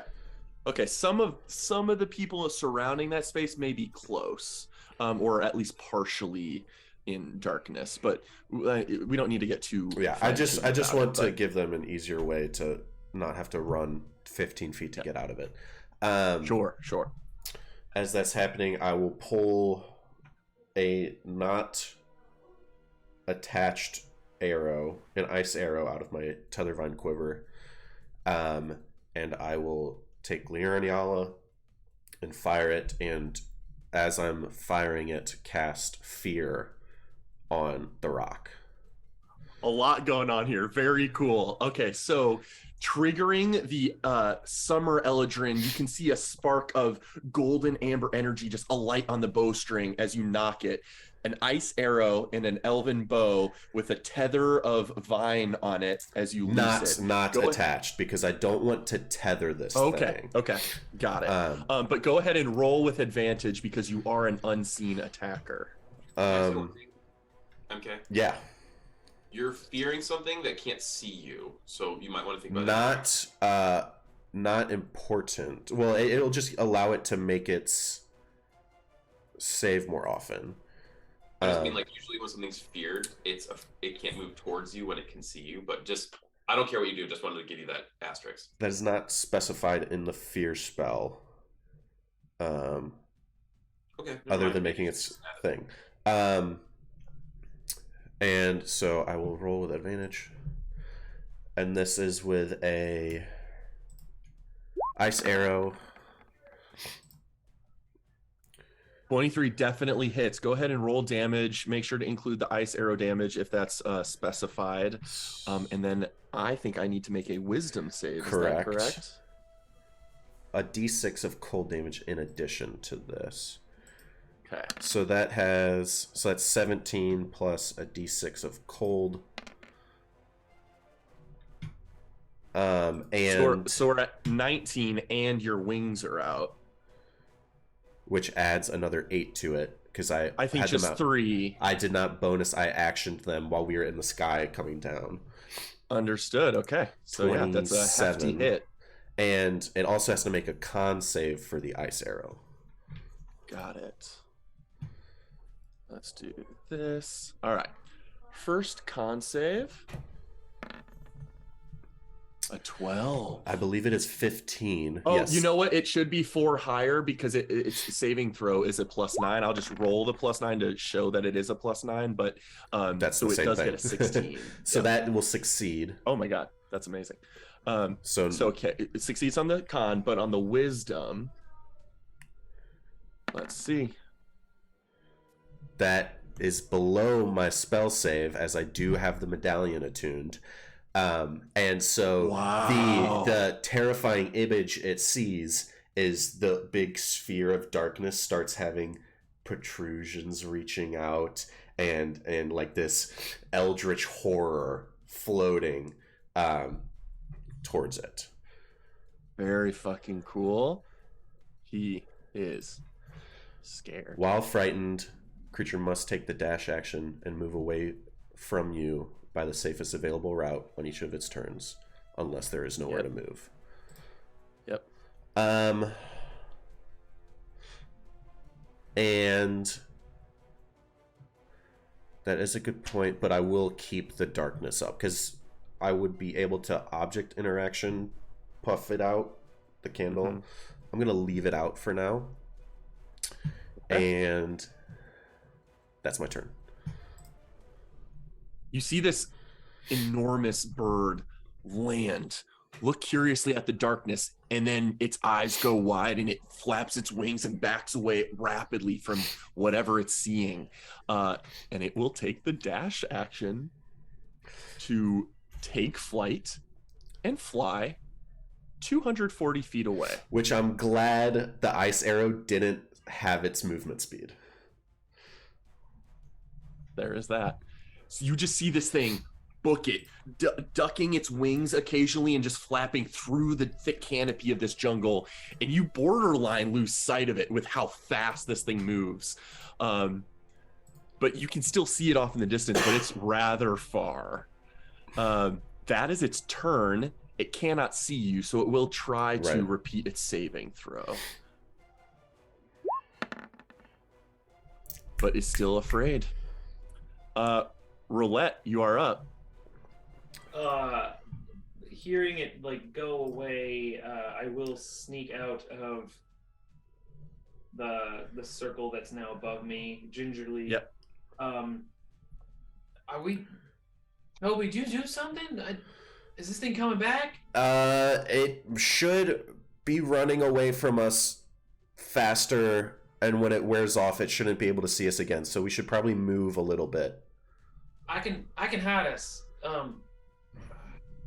Yeah, I think I hide us. And I'm gonna run over to this tree, and I'm going to take out a 15-foot length of rope that I have had stowed away for a while now. It's covered in runes, dark brown rope. I touch the tip of it, and it just goes 15 feet straight in the air. And I am going to start to climb it. I can't actually climb it yet because I don't have enough movement. Everyone, start getting over here when you get a chance. We can hide in here for a while.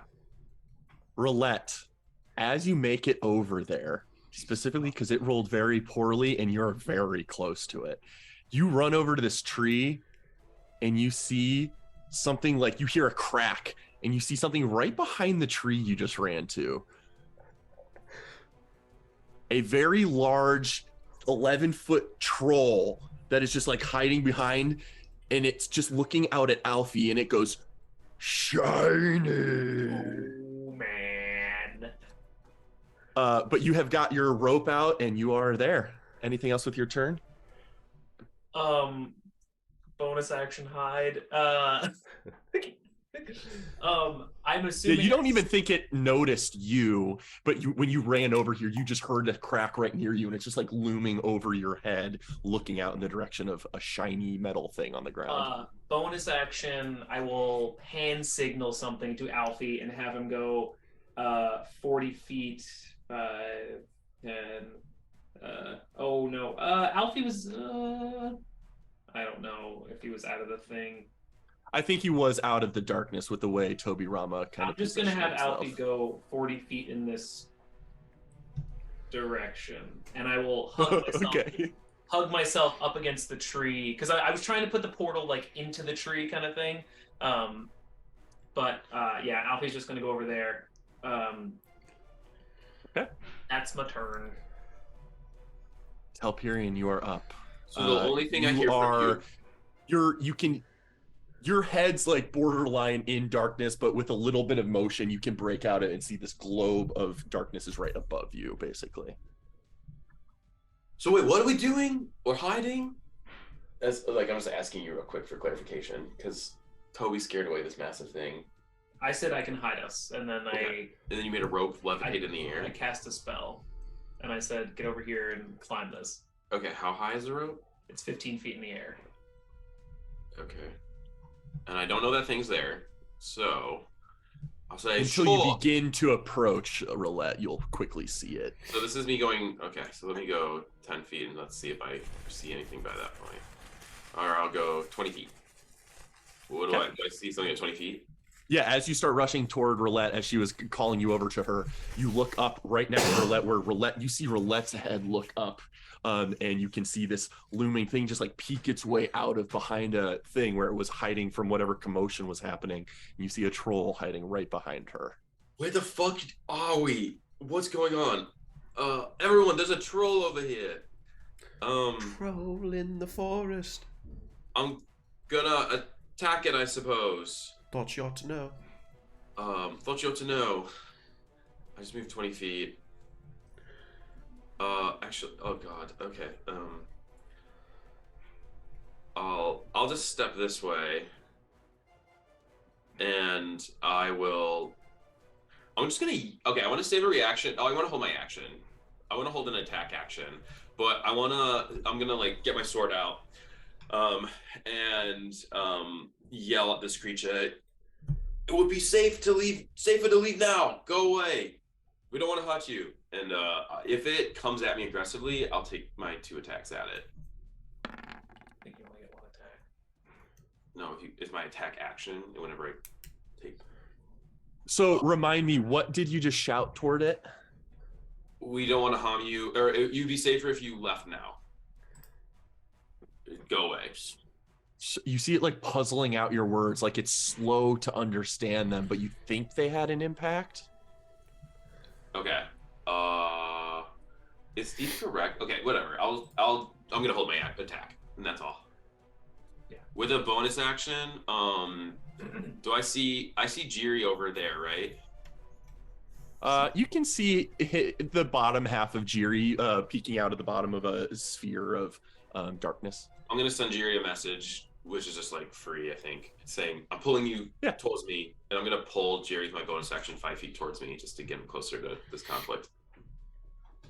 Okay. That's all.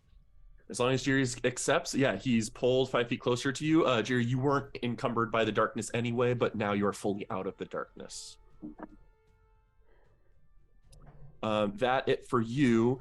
The troll is confused at your words, but it seems to hear them tilt its head, and then it will back up a space. And then it will just start chugging it. What is Making it to Alfie with a dash. But it cannot grab Alfie yet, as it has used its action to get that far. Shiny! And he just runs off in that direction. Amazing. That's the troll's turn. Rome, you are a giant hawk. Depending on how high your elevation is, you might be in a... was Jiri first? Did I misorder those things? Oh, my bad. So Jiri, you're up first. All right, Jiri's gonna go run over behind the troll.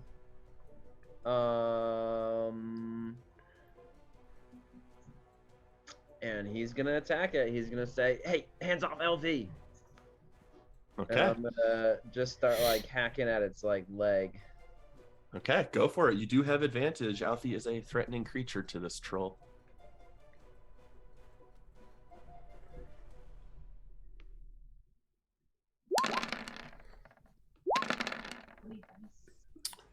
Let's see what its AC is. A 16 does still hit, so both of those hit successfully.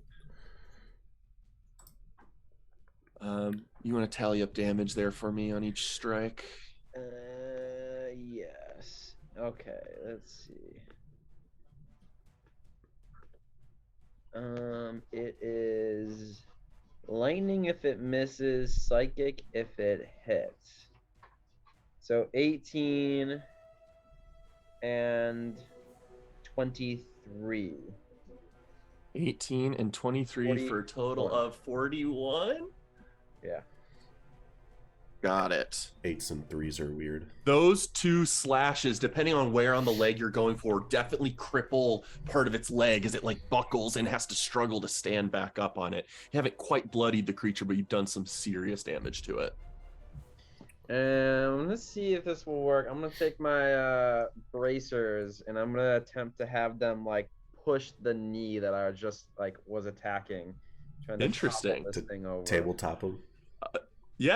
Go ahead. And so generally they make 2 attacks or can give you athletics buff.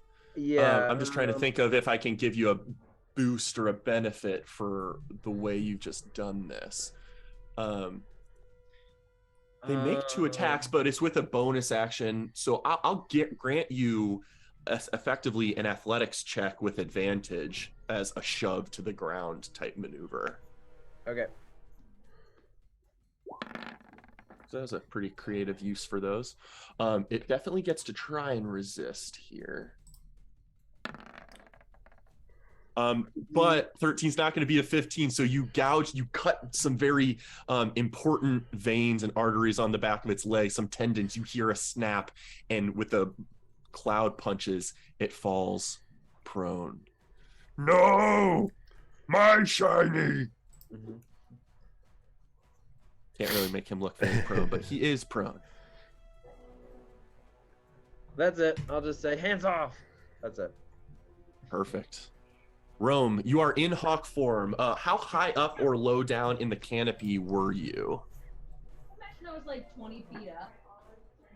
Okay, if that's the case, then you're definitely still within the globe of magical darkness created from Toby. You can hear the flapping sound of Toby's magical wings near you to your left, but Which- you are currently blinded. You can't see in this moment. Which also she would have theoretically been out of it until I flew up and included That's probably her true in it. too. So yeah, you definitely have some surrounding environmental knowledge, but you're just currently blinded. You can't see anything.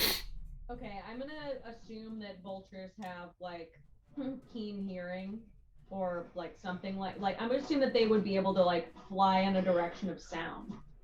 Yeah, sure. Right? Okay. So I'm gonna fly towards the troll.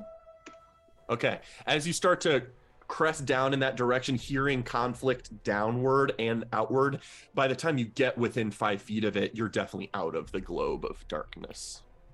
Okay. I see that the troll is already maimed. I'm gonna try and maim it more by trying to blind it with my talons in a beak attack. Very cool. Your attacks are going to have advantage because it's prone on the ground. I will say, if you're interested in actually blinding it, doing something specific to it, I might increase its AC to do so, but you might be able to get an extra benefit to doing something very specific like that. Got it. Is that what you're interested in, or do you just want to attack? Well, I guess it's already. No, I want to blind it.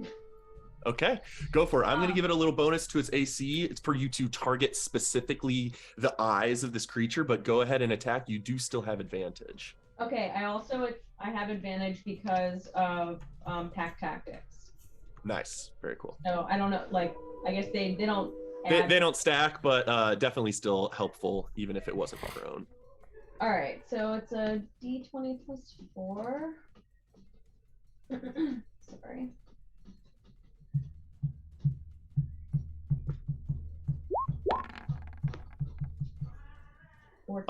You do get advantage, so go ahead and roll again. All right. An 18 does hit the eyes of this creature. You start to gouge and do damage. Go ahead and do damage. If it's enough, you will blind the creature. 2d6 plus 2. All right. 2d6.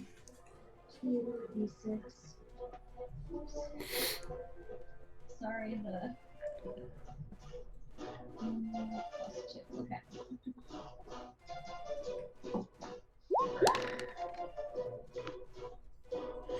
D6 plus 2. I was giving its eyes a sort of pretend hit point amount of 10, so you don't completely gouge out both eyes where he's fully blinded. However, you eviscerate one of his eyes and the other is bleeding, and he's going to suffer a penalty to attack rolls because of that. Well, I have my beak attack too, so could I like? Oh well, yeah, absolutely. Double down on that strategy, absolutely. All right, advantage again, I'm assuming. Yep. Just still the higher AC from him. Oh, a nat 20 will do it. Yeah. Go ahead and roll damage. All right. So, That's still 2d6 plus. Oh, sorry, 2d4 plus 2.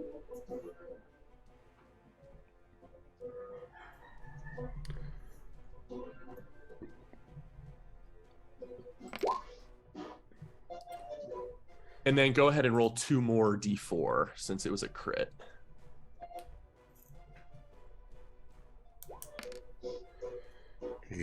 With another 12 damage, you absolutely do successfully blind this creature. It is now bloodied, prone, blind, and beginning to cry or wail.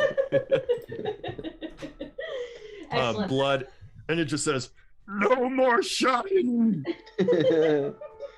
Yeah, that's right. Rome, is that it for your turn? Yes, that's it. All right, Toby, you are up. You can see this troll start to get more defensive posture and like grabbing up at its face.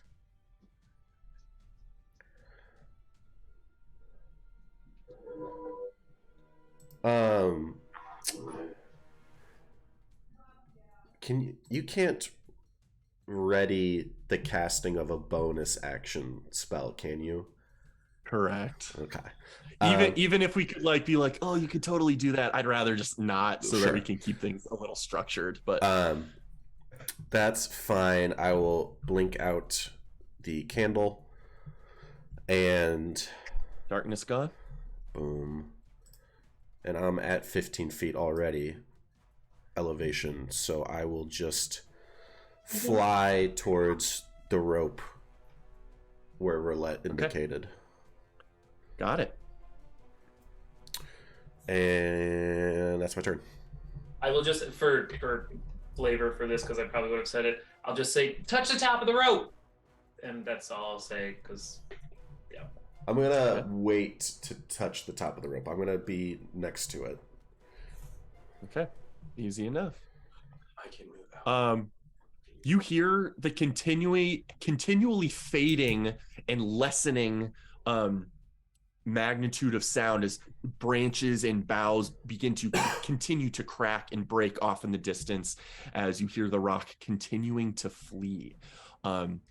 With the distance it has now covered, it'll break line of sight with Toby, even with the darkness gone, and will try to save again. And fails to do so. You have made a very significant impact on the psyche of that creature. That is its turn. It continues to dash. It's borderline 500 feet away. Should I try and shoot this thing?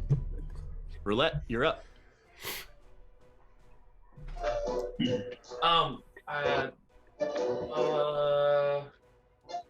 Reaction, action, bonus action. Jesus, I hate this. Bonus action.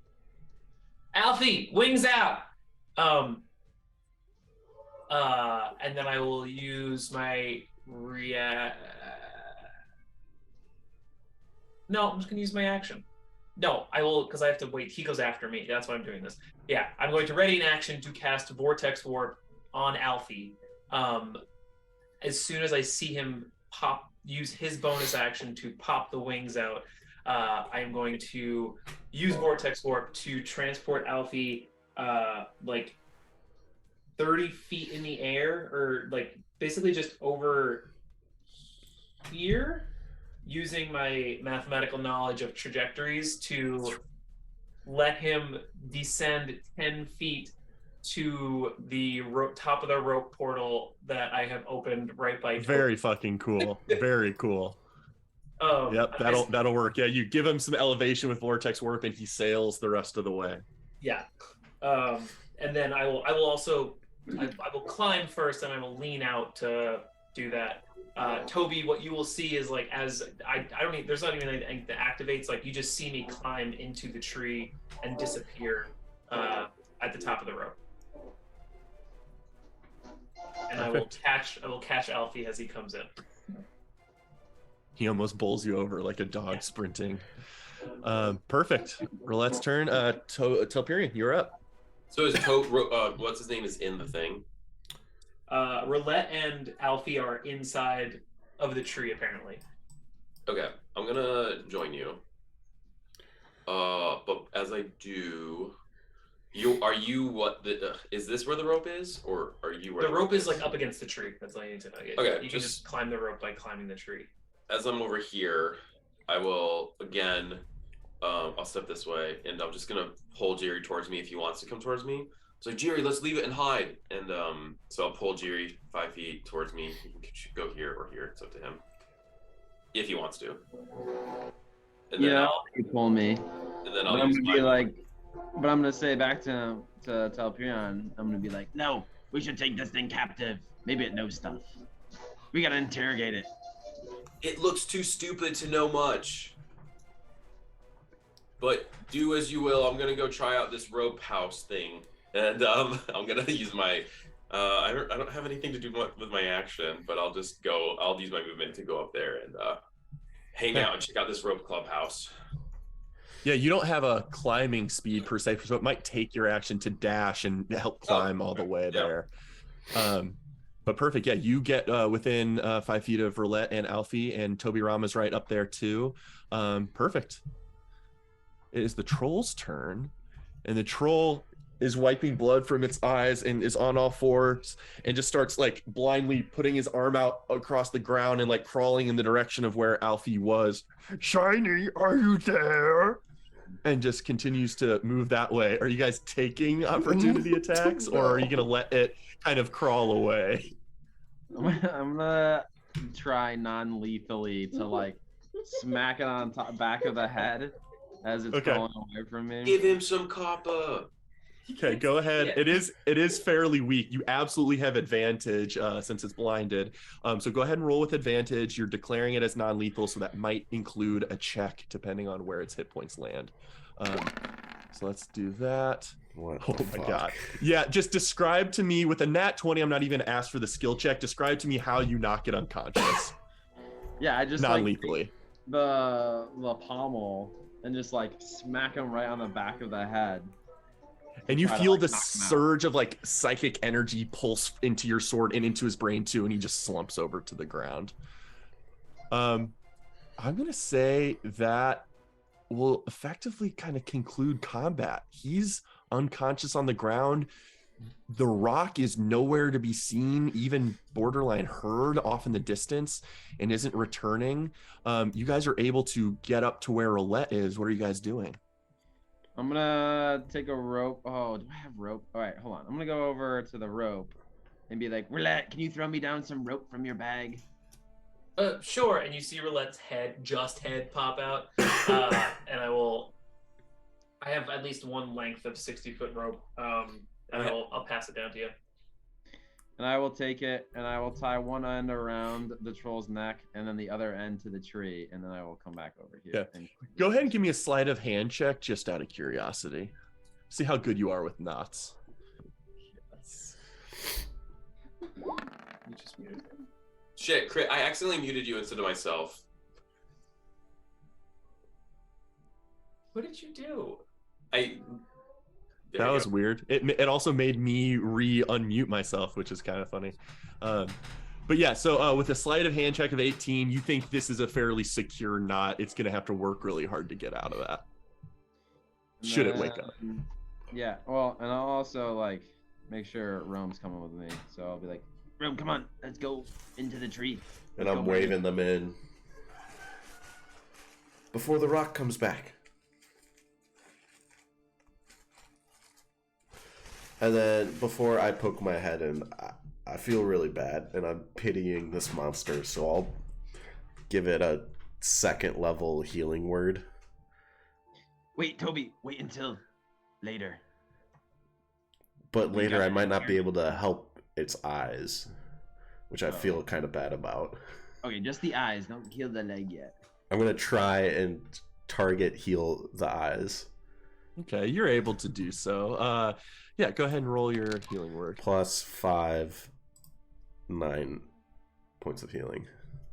Okay, it gains consciousness, but it seems dazed, and a rope is around its neck, and it tries to pull, but its leg is fucked up, and it just kind of sits there on the ground and looks back and forth. And by the time it might have looked over at me, I've already gone in the hole. Yeah. It seems very non-aggressive in this moment. Just as confused and stupefied, and otherwise you guys are in, am I correct, a horizontal portable hole? No, so I cast rope trick. Oh, rope trick, that's what it is. Yeah. So, and the only way I'm like thinking of flavoring this is that it's essentially like almost like a pure black obsidian every surface. This is not a big room. We can only fit maybe like 2 more people in here. Solid black, but it's not cold or hot to the touch, and there's some sort of ambient glow coming from everywhere to just keep it dimly lit. Apart from the little portal that we all just climb through, where we can see out into everything. I will also pull up the rope and kind of keep it by that little portal entrance. Very cool. How long does rope trick last? 1 hour. 1 hour, and you guys are trying to stay here for a minute, catch your breath, hide out for a moment, or what are your intentions here over the course of the next Did couple minutes, or- anyone get hurt? Jerry, I saw you had a bit of a rough landing. You need any patching up? Yeah, maybe a little bit. Okay. I'll give you 8 points of healing. Are we just gonna take a rest here? We can. We don't have to. I want to stay for at least a little bit, just to, if that bird comes back, I don't want it to see us. So. Yes. And I guess, Christopher, would I know when the spell fades? My name is DM. It did catch me off guard when you said that too. Do you know when the wings fade or when the spell fades? What were you asking? The fear, and it only lasts a minute, so maybe 4 more or 8 more chances for it to. Exactly. So essentially, over the next few moments, lingering into a minute, you do feel almost like a snap of your consciousness as you realize your magic just lost hold with the creature. You're not sure what its next movements might be. But I frightened it away. It was sprinting away from us, but I just felt the magic fail. So I think it's a good idea to wait here. It might return to look at the scene and maybe find the troll. If it starts eating the troll, I'm gonna go kill the bird, or we should. Ooh, agreed. Yeah, we should wait for them to fight each other, and then when the troll damages the bird, we'll go help the troll. I don't think the troll is going to be damaging anything today. Or we could go cut the troll free, let it run away before the bird comes back. No, we need to interrogate the troll. As you say that, we should consider cutting the troll free, and someone pops their head out. You just see it reach around its neck and just very simply, almost nonchalantly rip apart the very well-tied knot Jerry made. And then it starts lumbering away into the forest. All right, I'm going after it. That could have been very dark very quickly. Does anybody stop? Jerry, I will attempt to stop Jerry. Tim's almost begging guys, please stop Jerry. Oh, yeah. Jerry, wait. We could probably just interrogate the plants here or something if we needed information. Rome loves doing that sort of thing. I guess I don't know if there's a way to check this, but retroactively, could I have remembered how far? I don't know if this is a survival thing or a perception thing. How far from the kind of border of the barrens we were? Sure. Yeah, I would say based on the way you guys dove, you think it might be another mile or two to hit the sort of band that Roulette was aiming for with her identifying, oh, that's easier canopy to land on. You didn't quite get there. Right. But you wouldn't think it would take you more than an hour or two to potentially reach the barrens. Is there any more information we need other than how far we were? Because I think we've only got an hour or two left. I think Jerry just likes asking trolls questions. Like, what did you want to interrogate for? Like, about its favorite food or about the I area? don't know. Like, what's going on in the woods here? Maybe it knows stuff. Oh. Could be an old troll. How far did the rock come from? Was it 2 miles? You think by the time you saw it, you think it might have been 2 miles, and then there was a period of probably 2 or 3 minutes where it started booking its way toward you and closed the gap rather rapidly. Plus, maybe the troll could carry us to where we need to go. But we Imagine can fly not now. Well, I don't know that we can fly much more today. Yeah, Also, we can't fly again. We today. can jump from trees and fly for 6 seconds. That sounds like a lot of work when a troll can carry us instead. And the rock might come back and try to catch us as we hop between the trees. And then we'll capture the rock and make it fly us. Or we could walk. Do we need a rest here, or do we just want to go? I'd say give it another 10, 15 minutes hanging out here. Yeah, we don't need to do the whole duration, but And then I think we can maybe just trek it another mile or two towards north, just to at least get an idea of what we're looking at. What are we doing here, for the record? We're supposed to be exploring the burnt part and clearing out whatever. The thought is it might be neutral territory for Oh, the right. elves and the Chimerans to meet, but currently it's too dangerous. You hear noise as a large figure begins to come back in this direction, and you see the rock appear once more, curious, with its head low, surveying the landscape. Now, with rope trick, you guys are contained within this spot. Is there any chance it has visible sight on you guys, or it's fully closed off on the sort of portal entrance? So it says invisible portal. Like Okay. the only way you really know that it's there is just like at the top of the rope like continues into invisibility. So even with its keen sight, its keen avian sight with advantage for a fairly good roll, it still doesn't see anything. And it hops from like bits of ground, takes flight, gets up in a canopy, and then begins to ascend, breaking through more limbs and boughs of trees above.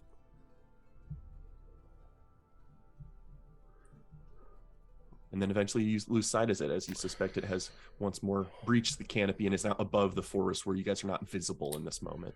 Cool. I'd say give it another 5 and then we're good. What was that, Jerry? This place reminds me of when I was trapped in my bottle for a really long time. Can we decorate it in here or something like that? Make it look more.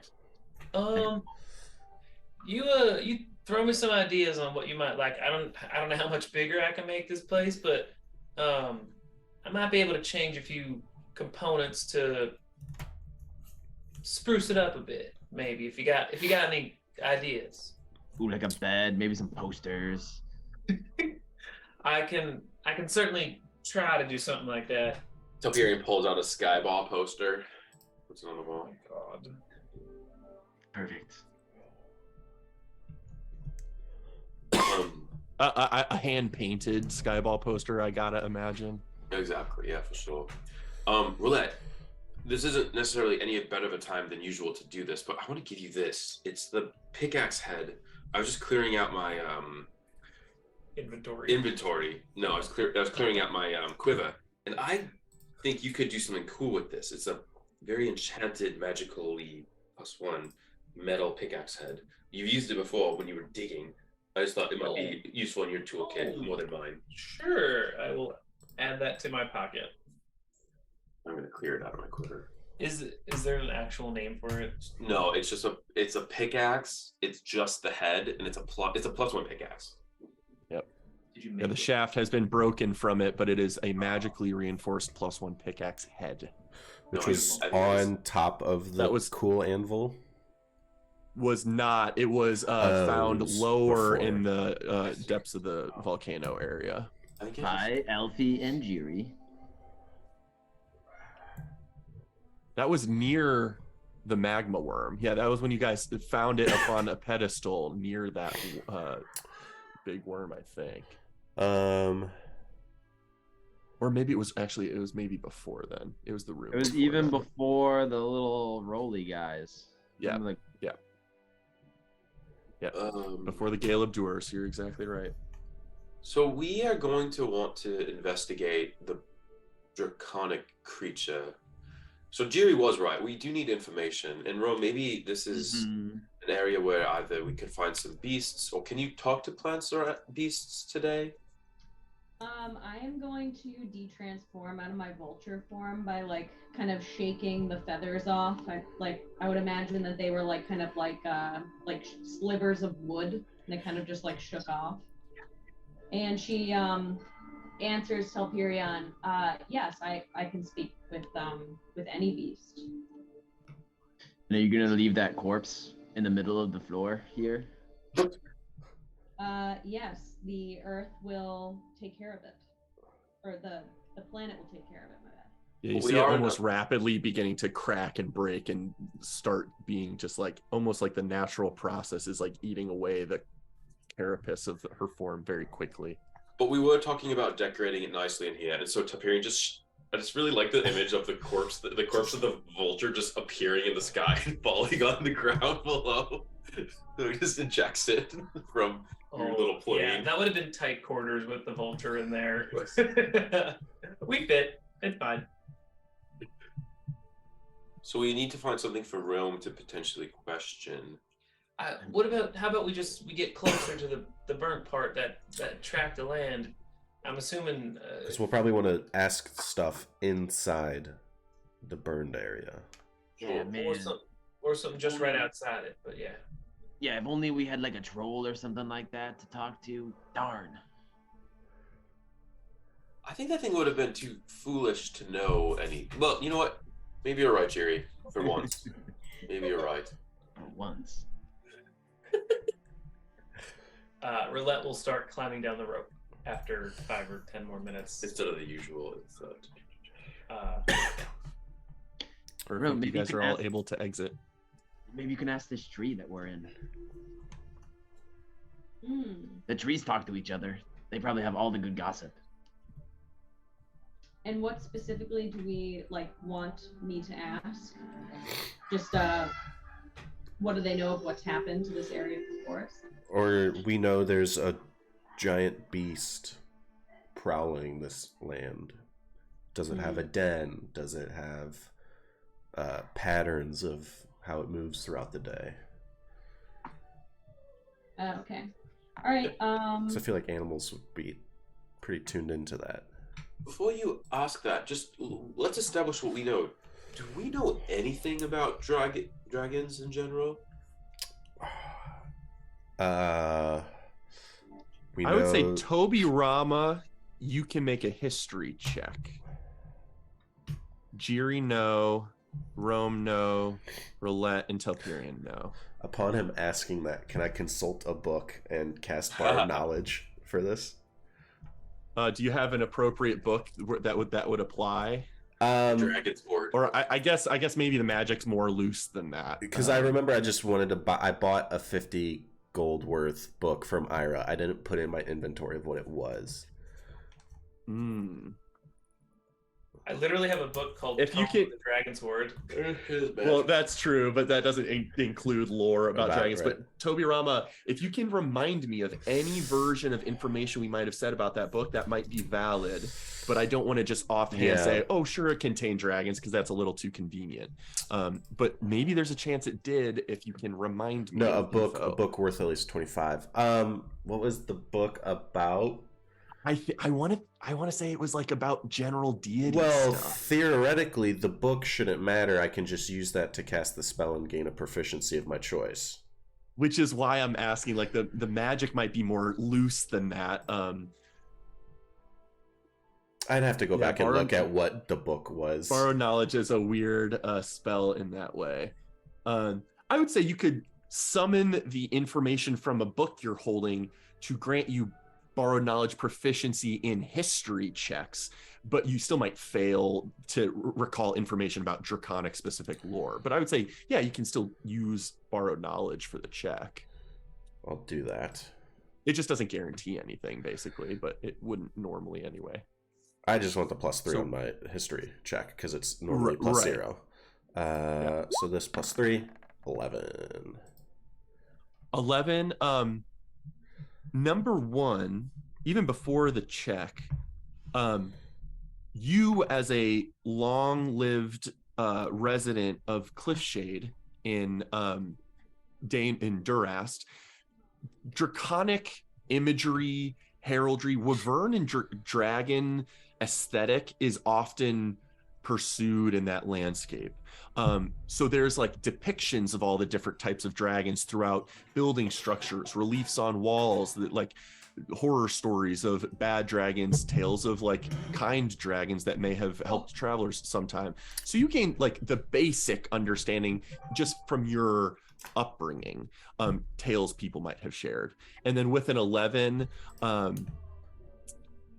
you probably recall the information that, in theory, dragons, other than like a seldom occasion, dragons haven't been seen on this continent since the Old War. People call it the Old War as much as they call it its formal term, the Sundering. People just refer to it as an old war, some mythological event a long, long time ago that just kind of, things are different now. Things are new now. It's the newest era. But that was a long ass time ago. You don't recall specifics on dragon biologies or terrain preferences. Did we gain any knowledge, or was it specifically kind of only about Tiamat from the statue near Dermorin that was like altered? I remember we had like tried to learn stuff from that.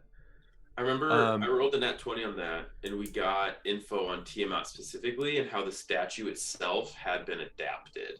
But I don't think we got general draconic lore from it. Correct. And as just a refresher, that statue was of a dragonborn individual, and other heads had been afterward that statue was retrofitted to include additional heads, as someone had made it into a shrine to Tiamat where it was not intended to be that way. Dragons aren't necessarily always inherently evil or of malintent, but I mean, all of them are certainly incredibly powerful creatures. So if we find ourselves fighting this thing, it will be incredibly dangerous. But Rome, maybe one thing to inquire of is if this thing has been aggressive towards the creatures or the environment here. As Toby said, they can be good or evil, and we don't. Maybe this is just the kind of the only uncivilized area on Eridon, so maybe a dragon just wanted solitude.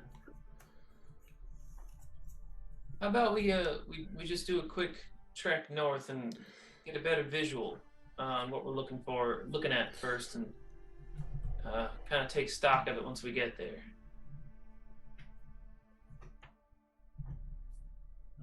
Agreed. So don't ask the tree any questions just yet. We'll ask closer trees, if anything. Yeah. Okay. Yeah. So or if we find a beast we can detain or entice. Or blind. Yeah, or maim, and then have it all tied up, ready to ask questions. The bird would have eaten it. Ooh, maybe we can follow it. Maybe it's going the way we're going. We can follow its path, right? Then we'll know not to walk into any traps, because then the troll would have walked into the trap. Did the troll go north? Troll is bait. Roughly, for the purposes of this map, north is in the direction of up to the right. So it went due plan north, which is more of a northwestward direction. Gotcha. It's kind of the way we're going. I mean, we made some amazing time with those wind sails, so it doesn't feel wasteful. We could go track that thing down and show that we didn't intend to kill it. Aren't trolls evil? I think that's a question for Rome. They like hitting things. I like hitting things. Are you evil? No, definitely not. It just sounded so endearingly stupid. It just liked the shiny object. So if it didn't attack me, I wasn't going to attack it. You know what I mean?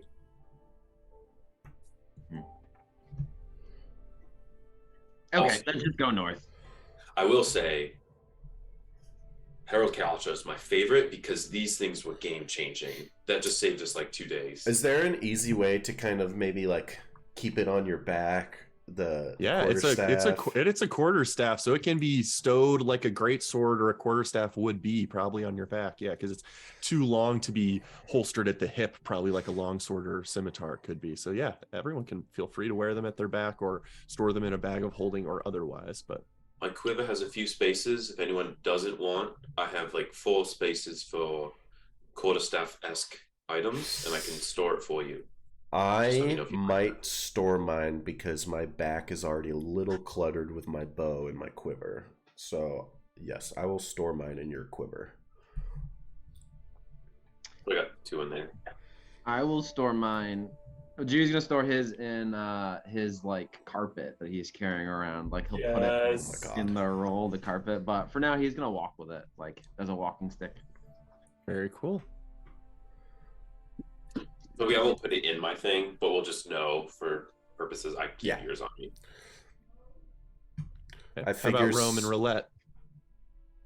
Rome just puts the it like among her branches, kind of just like wedges it in with all the other items that she's like incorporated into her body.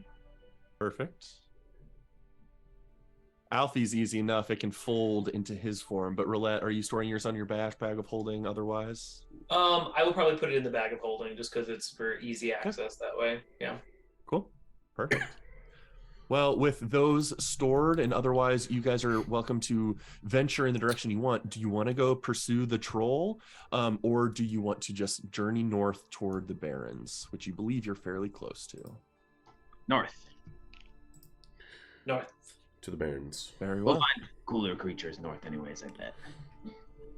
Well, you guys are definitely close enough where we don't need to do a skill check or survival. You guys just push northward. And slowly, the tree canopy cover begins to get thinner. More light begins to stream in, although that is soon choked down by approaching evening as well. Or actually, my apologies, you guys set out in the morning, so it's probably only getting close to noon by the time you arrive. It hasn't been very long at all since you guys set out in the morning. Benefit of the wind sails. So as it's about noon, it's almost hard to gauge which way's north now that the sun is so directly overhead, but you guys have been traveling in a direction long enough where you know. It takes about 2 hours of traveling, and that's when the lush forest floor begins to get harder, less saturated with sort of peat forest floor, and is a little more just matted ground. The trees look less sprawling, certainly less dense. And you catch every once in a while just a little cluster of gray ash just drifts down lazily through the air until it hits the floor.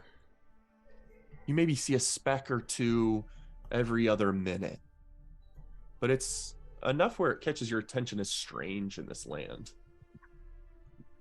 But you suspect, Roulette, that you're probably in the band you had identified as easier landing space, and knowing that you guys are approaching the area known as the Barrens. Rome, when you get the chance to ask questions, I think this place is going to really speak to you. The Emerald is like a thing to, like an energy to itself. It's this massive forest. In this section that's been burned, it was 7 years ago, I think? 3 years ago. My people have tried to restore the area here, but no one knows why or how this was burned. Did Mordecai mention that he thought it was something from Belladonia? I don't remember. It was 2 weeks ago. Maybe I wrote a note. But anyway. Yeah, can anyone else remember and offer up an explanation before I step in and It try and do was so? tied in with his describing of the branded and the ill practice of those Belladonian senators. He assumed it was like retaliation, if I remember correctly, from Belladonian sources. I thought. Yeah, I think it's recently enough in your characters' minds where I'll offer a little bit more insight. Based on Mordecai's words and his expectations, assumptions, the process of alchemical means of implementing Villian bestial benefits into regular humanoids was shut down for reasons that aren't very apparent. And out of retaliation of that, the senators supposedly engaged in arson, setting fire to the Emerald portion nearest to them, kind of in a sense that if we can't have their capabilities, they can't either. Mordecai's suspicion was that that circumstance was a Belladonian attempt at gearing themselves up for future warfare if it ever came to blows between Belladonia and Chimeras, where they wanted the increased constitutional availabilities of the beast folk. So all that is to say, Rome, I think this is like your moment to really commune with a part of the nature that is seen a lot of strife and people aren't super sure what happened. So your connection might be very valuable. You are both muted though. Is there any like signs of like new growth, or is this whole area just like permanently burned? Rome specifically, go ahead and give me a nature check. There's some information based on your question you're going to get for free, but some more information might be available with a high roll. So pretty standard nature fare, but you're a very adept natural understanding. This area you're in right now, it's sparser, but this isn't flagging your radar as anything that is destroyed or new growth in the last 3 years from something that was burned. You don't think you've likely hit the terrain that may be the case in. But the harder ground, the less frequent trees, you do suspect that for whatever reason, this land, this little band of thin area separating what is likely the barrens ahead of you versus the lush Emerald behind you, it's different for a reason, most likely because the earth in this section has less nutrients to sustain the trees and forest life.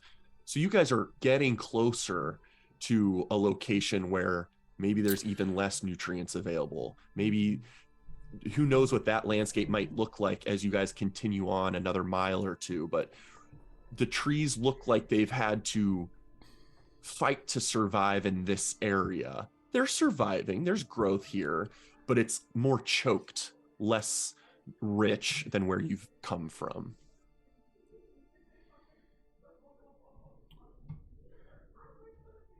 Do any of us need to camp out and rest before we fully venture in? Ooh, wait. Do you want to heal me? I gave you 8 hit points earlier. I don't know if you accounted for that. I missed that. Thank you. Yes, sir. I wouldn't mind if we, I don't know, did a bit of a peripheral exploration before jumping right in. I'd say something like this, we want as much daylight as possible. If we want to, I don't know, just prep and set up and really think about. I can figure out some better ammunition on my side from a spellcasting perspective for tomorrow. Maybe just wake up first thing in the morning and expedite out into this. Then do we want to spend the rest of the day kind of doing a perimeter, scouting out? All right. Upon the word scouting, I take my elfish cloak out, and I'm going to start switching that attunement. I'd like to cast Speak with Plants because it does last 10 minutes. I'm assuming that we're like fairly close to wherever this area is, and start just like asking. Well, I guess I try and find a larger tree to discuss with. Okay. You identify a large oak nearby. You're welcome to cast your Speak with Plants spell and engage it in conversation. What do you ask this tree? And I guess within the Speak with Plants spell, you're welcome, I think, to move from tree to tree over this duration and gather information from more sources unless it says somewhere in there where you choose one plant. But I think you have this up. As long as you can fit your conversation needs into 10 minutes, you can tap as many sources as you need. Okay. So I approach the tree and I ask, great being, what could you inform me of the history of this land? What's happened here? Welcome, child. This land continues to survive in spite of the dwindling resources available to us. My brothers and sisters among us are forced to fight each other daily for sustenance and nutrition. Our cousins further in have been reduced to nothing but death and ash. What has caused this? Do you know of the cause of this this destruction? It has been innumerous sun cycles since the great fire burned our land long ago. But I know not what caused such tragedy.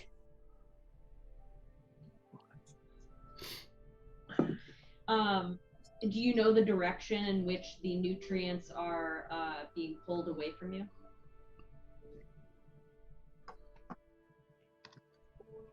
As we fight each other for what we can gather, the area of nutritionless ground continues to expand slowly. It will not be as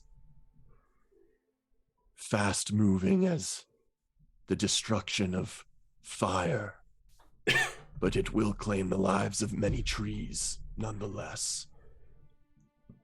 To the north, countless acres of my brothers and sisters now lay slain, statues preserved in ash.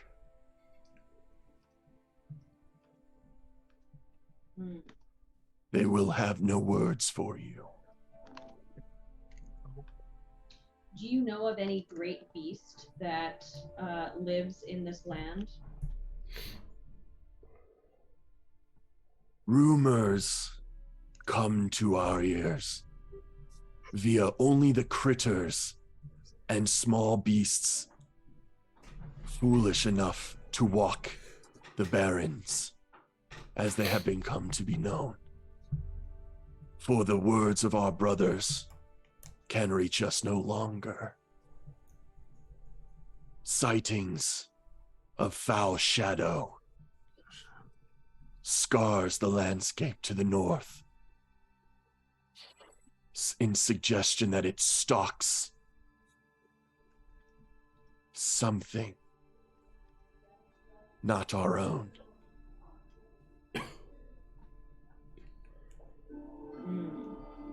The landscape, the area it surveys is wide, but it has made a home somewhere due north.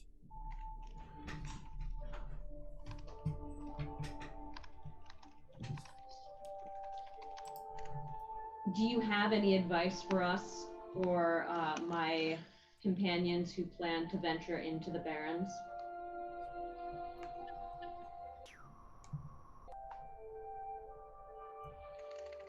If you would not hear the words of warning to walk away and let this landscape rot in its due time, then the only other advice I can give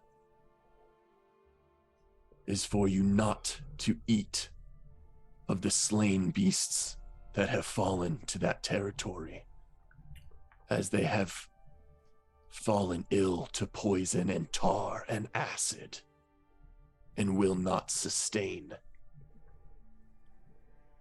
any mortal kind.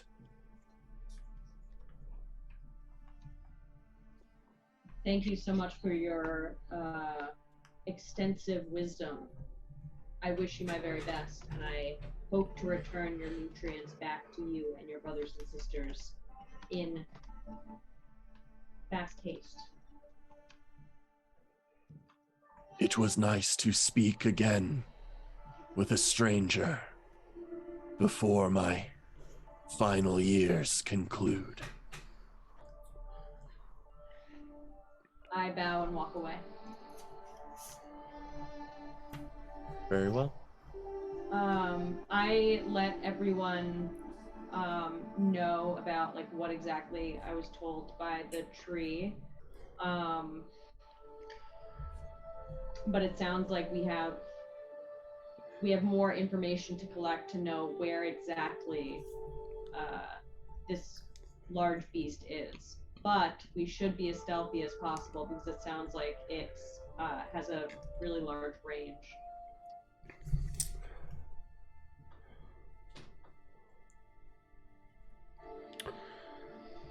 The direction of due north is a great hint for us. I'm surprised to hear that the black nutrient zone has been expanding. I wonder if the Thanatar elves know of that, and that's what they combat, or if they don't know that yet, and they've just been trying to heal the woods. I would say your mention of that and just a small piece of information for Rome, because of how tapped into nature you are, I would say that piece of information also probably struck you as odd too, as even though a forest fire taking the lives of so much tree life is certainly a tragedy, in theory, it should still nourish the land. More nutrients are continue to be pushed into the soil. That's very rich soil to be used. Sort of standardized or structured burning of crop can be purposefully pursued in the hopes that it makes the ground more nutrient rich. So that is strange to you to hear that they've had to fight for resources, but resources should have been available in a forest fire area. Yeah, my question is who or what is leaching these nutrients from this large area? Like, is this the beast? Is this beast taking the energy from the forest to fuel its own venture? I'm also curious about something because it sounds like the tree said in numerous sun cycles since the Great Fire, but the burning of the Emerald was only 3 years ago. Sounds like it's just days. Yeah. Would 3 years that many days be a lot to a tree or not a lot? They're rather old. Do you think there was something before the recent burning that the tree might remember? Perhaps. I mean, plants have a different conception of time than we do, I would imagine. But, I mean, we know that there was a fire 3 years ago. Yeah. It's possible that it's been ravaged before.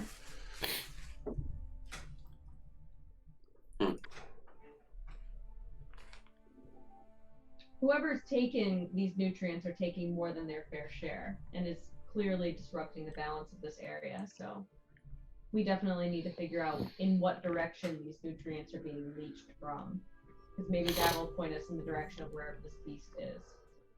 Maybe we need to do some digging, but like literal digging. You know what I mean?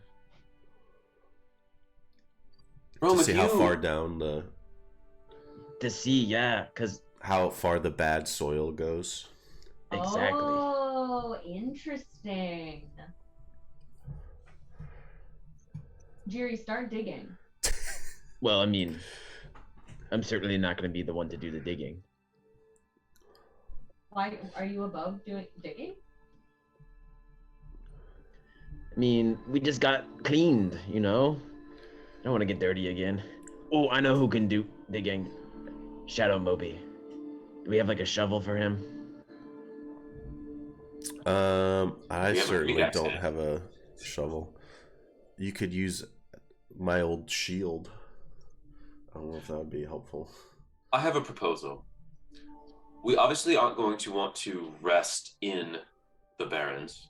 We could go investigate with some daylight. I also know Roulette is aiming to do some research. She's already sitting down reading. Roulette's very busy reading because I believe there's not a lot of time for her to puzzle through that scroll. Also, Rome, I have a question for you. If you try to grow plants, and I know you have a spell that lets you do it over a period of time, if you grew some plants, do you think you could then watch and see and track how the energy is drained from them, and perhaps you could watch how they wither and what happens to them here? Ooh, that's a fascinating idea. Like run some experiments. Yeah. Hmm. Meanwhile, if we leave Alfie with you, Toby, Jiri, and I could maybe do some reconnaissance, and the two of you could set up. I mean, also your plants would be a nice little base for us, and it actually might even draw some animals towards us, which you could then interrogate as well. Which, by the way, do not eat the animals of this land. We have been warned. Ooh, good thing we brought food. Yes. Ooh, okay. So while you guys are doing reconnaissance, why don't you take me to the edge, and Shadow, Moby, and I will do some digging. Roulette, can I borrow the pickaxe head? Of course, yeah. Here. Can we anyway? You can I pull out put a it on glaive. something? Well, I have this glaive, which is a slightly broader blade. I don't know if we could attach another blade to it to make it better at scooping or something. But I would let you Should be modify a the blade. stick, like a stick for the pickaxe head. I pull out a spear and a javelin. What do you think? I don't know, Shadow Moby, which one do you want? Use some rope. Try I hold get them a out to loose nothing. I hold them attachment. out in the air to see where Shadow Moby is. Yeah, I think Shadow Moby shrugs at you, Jiri. You get the sense that direct me. Okay, let's go with the javelin. I think it's smaller, right? Yes, The javelin's probably smaller than the glaive. Yes. Yeah, and I know that because the glaive goes in a big compartment of my thing, but the quiver of Alana specifies that javelins are smaller, so I think they're more like the length of a long sword or a short sword. And I'll just give you a quick length of metal wire to adhere the javelin into the pickaxe head to make a rudimentary pickaxe handle attachment. Oh, I don't think I have anything that can help with digging right now. I mean, I was gonna do some reconnaissance, but at some point I could potentially help dig. Either No, with we're my gonna do mind. both. We'll go to the edge. You'll leave Shadow Moby and I to dig, and then you do more reconnaissance. We dig in one area, keep moving along the perimeter, maybe dig in another area.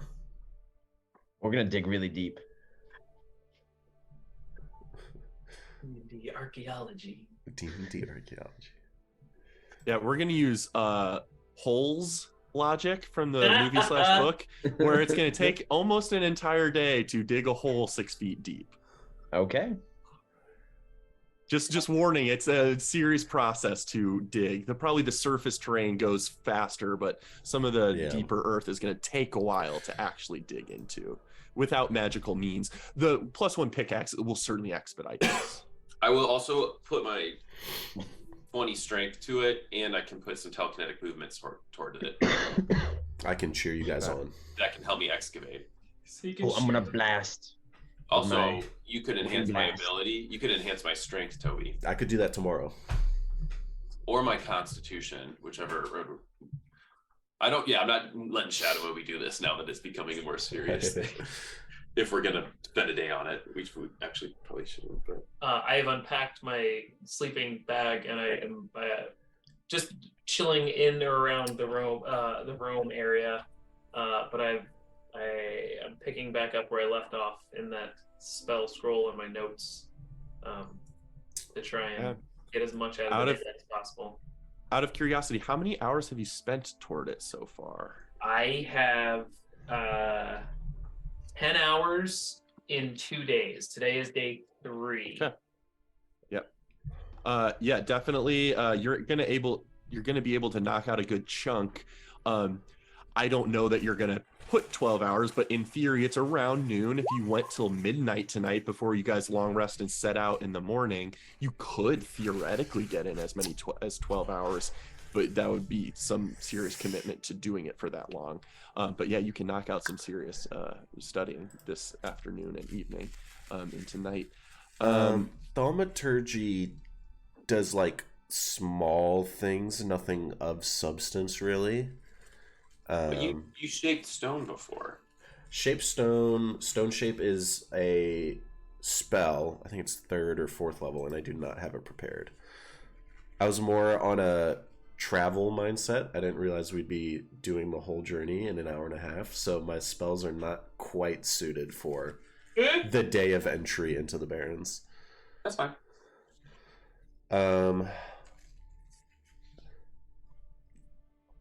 I could locate creature that is familiar to me. This thing is very much not familiar to us.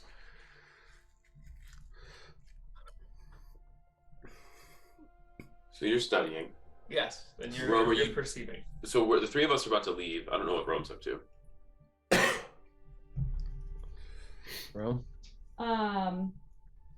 So I'm gonna be growing my plants in a little section of land and using plant growth to try and figure out like what exactly happens to them when they start to grow. I don't know like what sort of data I can take, but like Sure. I guess I can like compare relatively like how fast they're growing based on when I've done it before. Okay.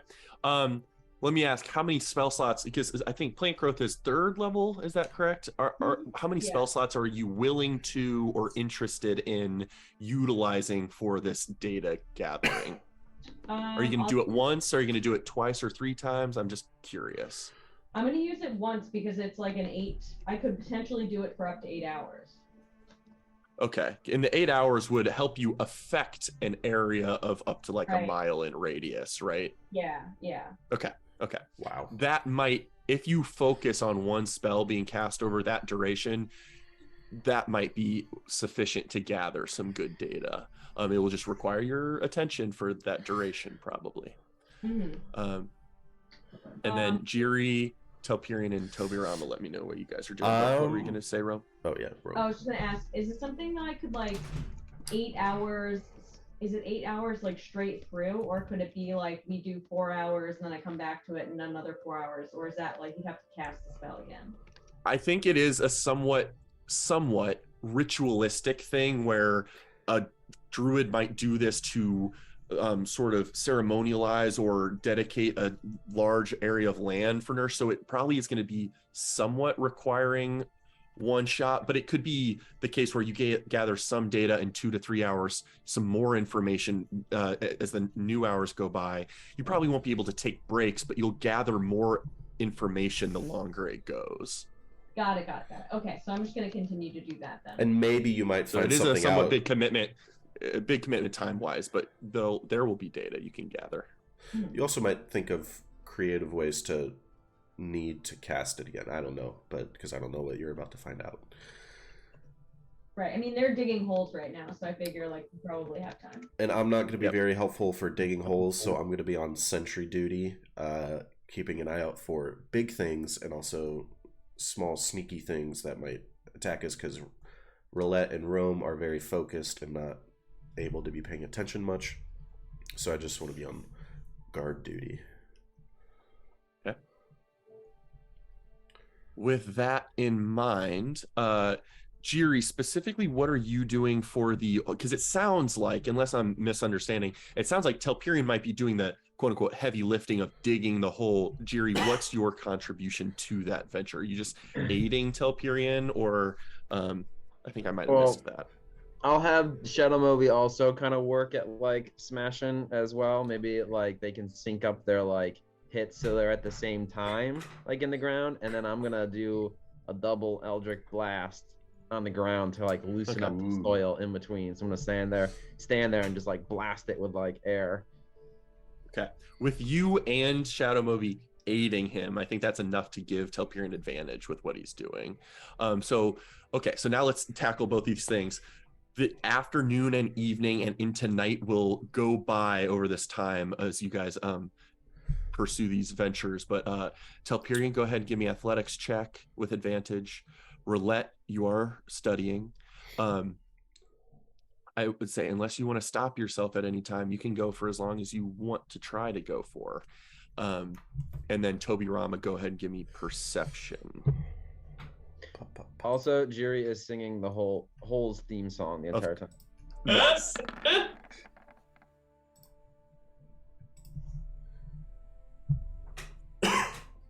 Toby Rama, yeah. I rolled pretty bad. I rolled a 4 and a 2, but my athletics is 9 or 8, so I rolled a 12. Okay, above 10. It's not glamorous work. It kind of sucks, but the +1 pickaxe head helps things move faster than you'd expect. You get about, I would say, over the course of the whole afternoon and evening, you guys dig at least 2 very deep holes. Maybe one where you guys are and another one, a couple 100 feet northward, closer to maybe compare them. Toby Rama, as scout throughout this duration, this part of the forest kind of feels, even if it's being choked in some sense, nutrient wise, it's almost comfortable here. It's kind of like the verdant woods portion near Forest Hollow. It's not as dense as the Emerald proper, but it's the wildlife here is like there's squirrels climbing up trees. You see a bear at one point and you halt your progression in that direction and it just continues on its way. So like there's life here still happening, even if it's not as densely rich as Emerald, and no threats come your way as you warn people to be quiet when things are near and you just keep an eye out around the territory. You also, I would say, with that high of a scouting check, you start to push a little northward occasionally just to gauge boundary of where the Baron starts. And your biggest indication is the ground becomes harder in that direction, and ash flows more prominently in that direction. As you walk north for a couple minutes, maybe you wander 30 minutes northward at a time, covering maybe 2 miles of walking, ash is more heavily drifting from trees from the north, and the coloration of bark and stuff is getting grayer and grayer as you venture in that direction. There's also small drifts of fog that come from that direction. So little terrain information, otherwise no threats come and assault your group. Telpirian, Jiri, and Shadow Moby, you guys dig your holes. We can have you analyze those holes in a minute. Roulette, no check or anything necessary on your studying. It's just continuing as long as you want to go. Rome, as you exude your plant growth into the ground, almost ingraining yourself in the soil and just like trying to reach out and enrich plant growth throughout the surrounding space, I would say the number one thing to know about your own capabilities with plant growth are generally, now the 8-hour version is more intense, but generally you're able to magically create plants even if there's no soil and substance to sustain them. However, they might wither and die as you leave their vicinity if they can't knit together with the earth to sustain them further. Almost like a transplant, if you will. You can put something there, but you have to foster a natural connection for it to thrive there. You're getting the sense that in the first 2 hours of your casting, the plants that you've created here are going to be able to live and sustain themselves, but they will have to fight for nutrients being already fought for between the other trees and wildlife here. As you continue to expand your radius to the further south, you gain a sense of ease.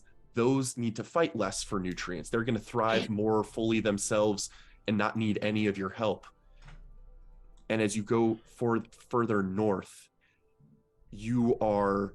it's almost struggling for your consciousness to enforce plant growth in that direction. as it is, you know, its time, its lifetime is going to be very brief should you detach from it. Which normally your plant growth, and I'll say as you get into 6 and 8 hours even, normally that plant growth should make a territory sustainable. You're nourishing that whole area.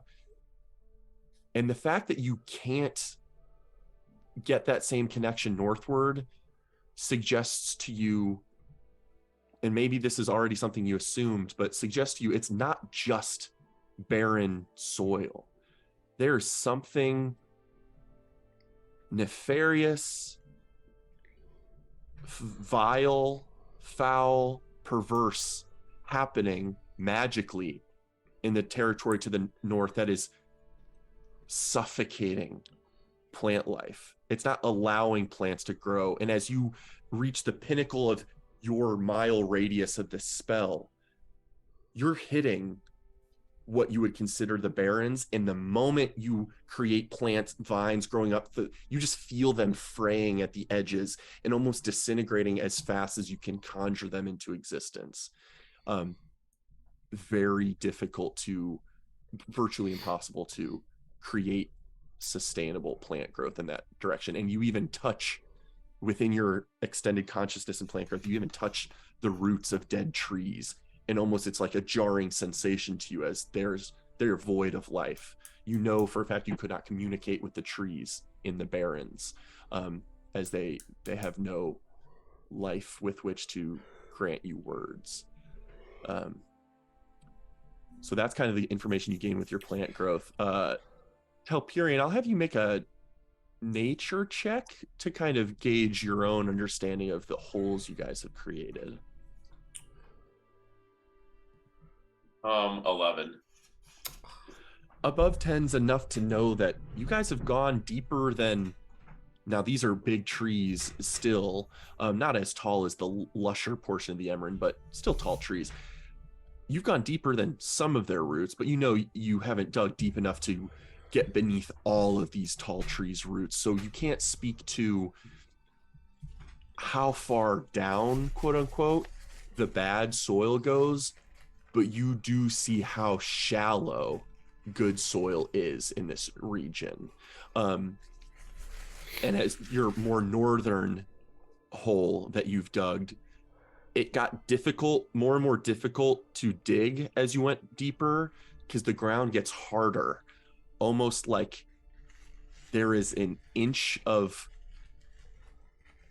sustainable plant forest floor, and then it turns to like dirt and gravel, and then like earth core hard. Really, you were struggling to break ground as you were getting 3 and 4 and 5 feet into the second hole further to the north. Something has changed this landscape permanently, maybe, but certainly substantially for now. Okay.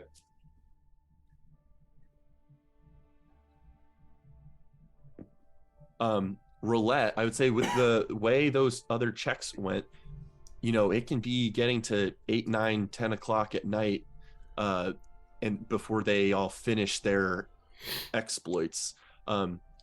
If you're interested, you can push past that to keep studying. You might risk exhaustion, and depending on when you start your long rest, might not be detrimental, but could alter the way you guys' next morning looks like when you guys are able to set out. Depends on what you're willing to risk reward here. Can I do that check? I forget if it was a wisdom or intelligence check. The like, I can't put this book down check. Pull yourself out of it. Yeah, I think that's a wisdom based thing, because your intelligence is driving the studying, but street smart's almost of, hey, I've gone far enough. If you want to self-impose that check, that's great. I would say a wisdom saving throw against your arcana probably is as a passive DC to beat. So a 10 plus whatever your arcana is. That's kind of so a 17. Yeah, I mean, if you want to roll wisdom saving throw, we'll see how sucked in you get. It might not mean you are detrimented by this, but You're so close to the DC, I would say you probably go an hour too long and subject yourself to an exhaustion constitution saving throw, which I'd like you to roll. Oh. But you catch yourself before going too far into the night where you're going to threaten you guys' timeline, so to speak. Okay, so you gain a point of exhaustion, but you know you can sleep that off. But with that, I'd say you probably got at least 10 hours, maybe 11 or 12, depending on where you think you drew the line. I'll say 11, not 12, just for. Okay. So the others have probably come back from Rome's data gathering of the plant life, the others hole digging, Toby Rama's scouting. Everyone has come back, maybe even setting up a mini camp with bedrolls and rations. By the time you set your book down, and you probably look up and everyone's in camp with you, and you're like, oh, when did you guys get back? Are you done? Nope, I have 3 hours more left. 3 hours more. Do you want to do that in the morning, Roulette, before we set out? Is it that important? I can do it tomorrow night probably. Or we can find time for it. We got to get to bed. I said we got to get up early, get as much light as possible to do whatever we're doing in here. Is tomorrow night your last night to do it? Toby Rama, with Roulette's suggestion that we want to get as much light as possible, I'm going to let you be the indicator for some additional information here because of your high scouting check. You noticed fog emanating from that direction. Ooh, yeah. And you suspect that in fog, daylight doesn't give you much. It refracts around itself and is going to be blinding. Things. Yeah, it's going to be an obscuring force in that terrain regardless of daytime. So that might be, I don't know if it's helpful or hurtful, but it might be information for Roulette to consider when she mentions the daytime conversation. Here's another question. I was out walking around for a long time. As it got to night, did the fog seem to get denser? Because typical fog, the sun might help kind of curb the burns effect of away it. to a degree. Did it seem like it got denser at night? It did seem like it got denser at night, but it was still surprisingly present based on the outskirts where you were, even in the daytime. Because I don't know if we'd be better off actually doing this at night. Is there... Rome, can you see well at night? Do you have dark vision? Because Jerry has his goggles. I think you don't believe do. I have dark vision. It's near your passive skills. Under your I don't senses. Oh wait, yes either. I do. Never mind. Yes I do. I was Okay. looking at the wrong spot. So Yeah. it's interesting. The fog seemed to pervade even during the highest point of the sun. Like at noon and even into the afternoon, there's still a substantial amount of fog. So I don't know how much benefit we gain from that.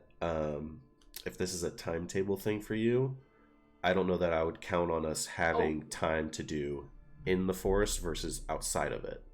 Oh no, this is no. I could always reread this again. I'm just trying to keep all the thoughts of this, whatever this spell from Minerva is, in my head at once. But how about we do this? We get up nice and early. We see what the terrain looks like, and we see, I don't know, maybe the fog will help cover us from that bird coming back after us, or maybe we want as much sight in front of us as possible. We could always, do that, levitate up again using the kites and do circles around if we need to. That also kind of further strengthens my idea of if we did something like that, we'd be saving a lot of time if we just wanted to have a late start.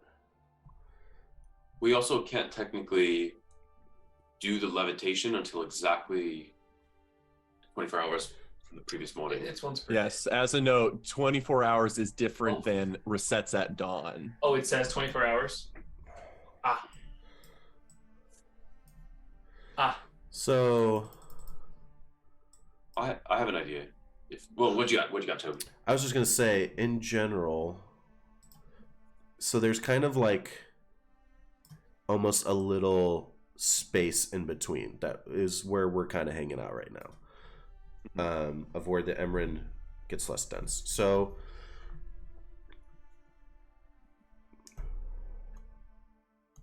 yeah, I don't know. It sounds like that place is barren, and we won't run into many obstacles. That might not be the case, but it sounds like there's one big obstacle. I don't know if we get there tomorrow. You know, it's still a good chunk of land. So we could either maybe like walk most of the day and kind of get a good sense of the area, because if we levitate up and then fly, we're not getting as much usable knowledge about the area.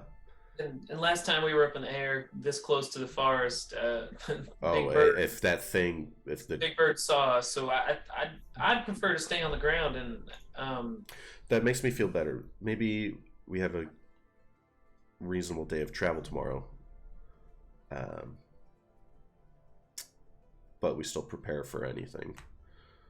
Because also Rome, as you said, that tree mentioned that it had a pretty wide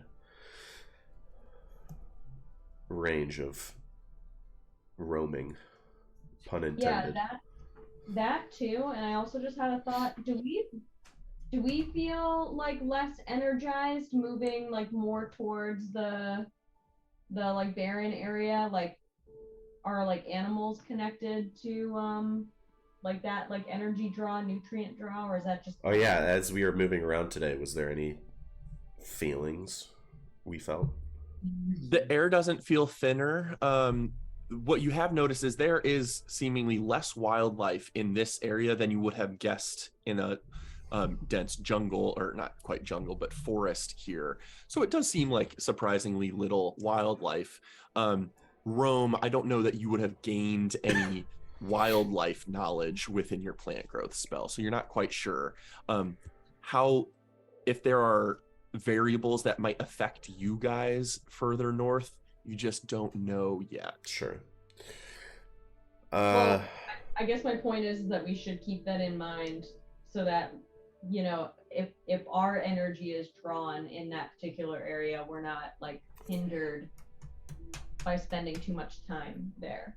it might make sense to save the kite sails for a way out instead of a way in. Yeah. So we don't, to Rome, to your point, so we don't have to spend the night out there. We can hightail it back here as we need it. Yes, my feeling is that whatever it is that's drawing these nutrients away is nefarious and evil. So More you know, than who's to say just that can't happen to us. yeah. What can I do? I can give us some auras, but they don't last very long. If we are nervous about the energy and the acid and poison, my only thought, it goes back to the levitation.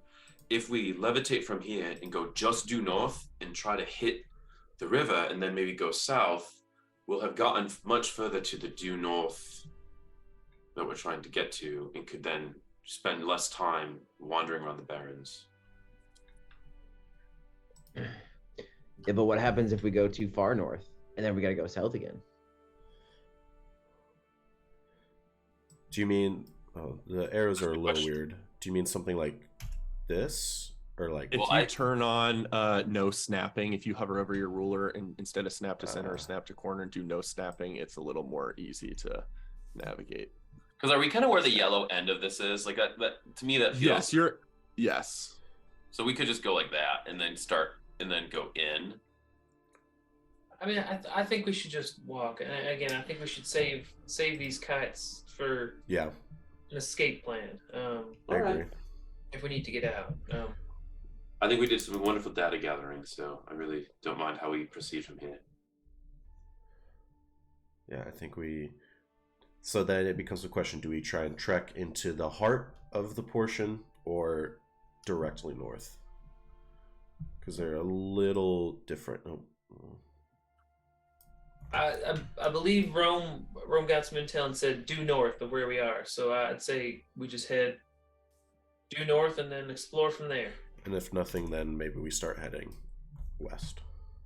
Mhm. And then if we find nothing, we look for Jerry's troll. Because he was heading northwest, which would be towards the center. We won't know until we begin. Are we going to bed yet? We Or have is this not. all pre-bedtime? You're probably all like borderline on your bed rolls and Can I stuff hit- here can right I now. hit Jerry? You can If try. you want to try, if you want to try and hit I just Jerry, want you to. can I just want try. to try to give him like an unexpected, like really like a tap from the back, just to like test his reflexes. I do have my cloak Fair on, my elven kind cloak now. So you're sneaky. Sure, yeah. Go ahead, make a stealth check. Oh, stealth check. Okay. Oh, it's an advantage then. I rolled a 5 and a 4, so a 6. Nice. His Jerry, disadvantage on dexterity, though. Even Passive with his perception's beautiful, 11. yeah, even with his light mithril armor, you just hear the crunch of a twig snap behind you. And then you intercept my hand as I try to chop you. And roll. Do a roll dodge. What am I doing? Am I attacking you? Yeah, not advantage because you were not sneaky. A 3 plus like 6, 7, 8. I don't even know what an attack is anymore. 3 plus 9 is a 12. Jerry, nice Roll job. dodge. Roll dodge. Nice. I don't roll as well as that. Just keep you on your toes. It's a good idea, Telperion. We gotta be sharp. Exactly. Well, as you all bed down for the night and consider venturing due north tomorrow, might be a good place for us to call it today. Woo! Yes. Very nice job thwarting a CR11 creature and a CR5 creature with like 2 spells and not engaging in blows barely.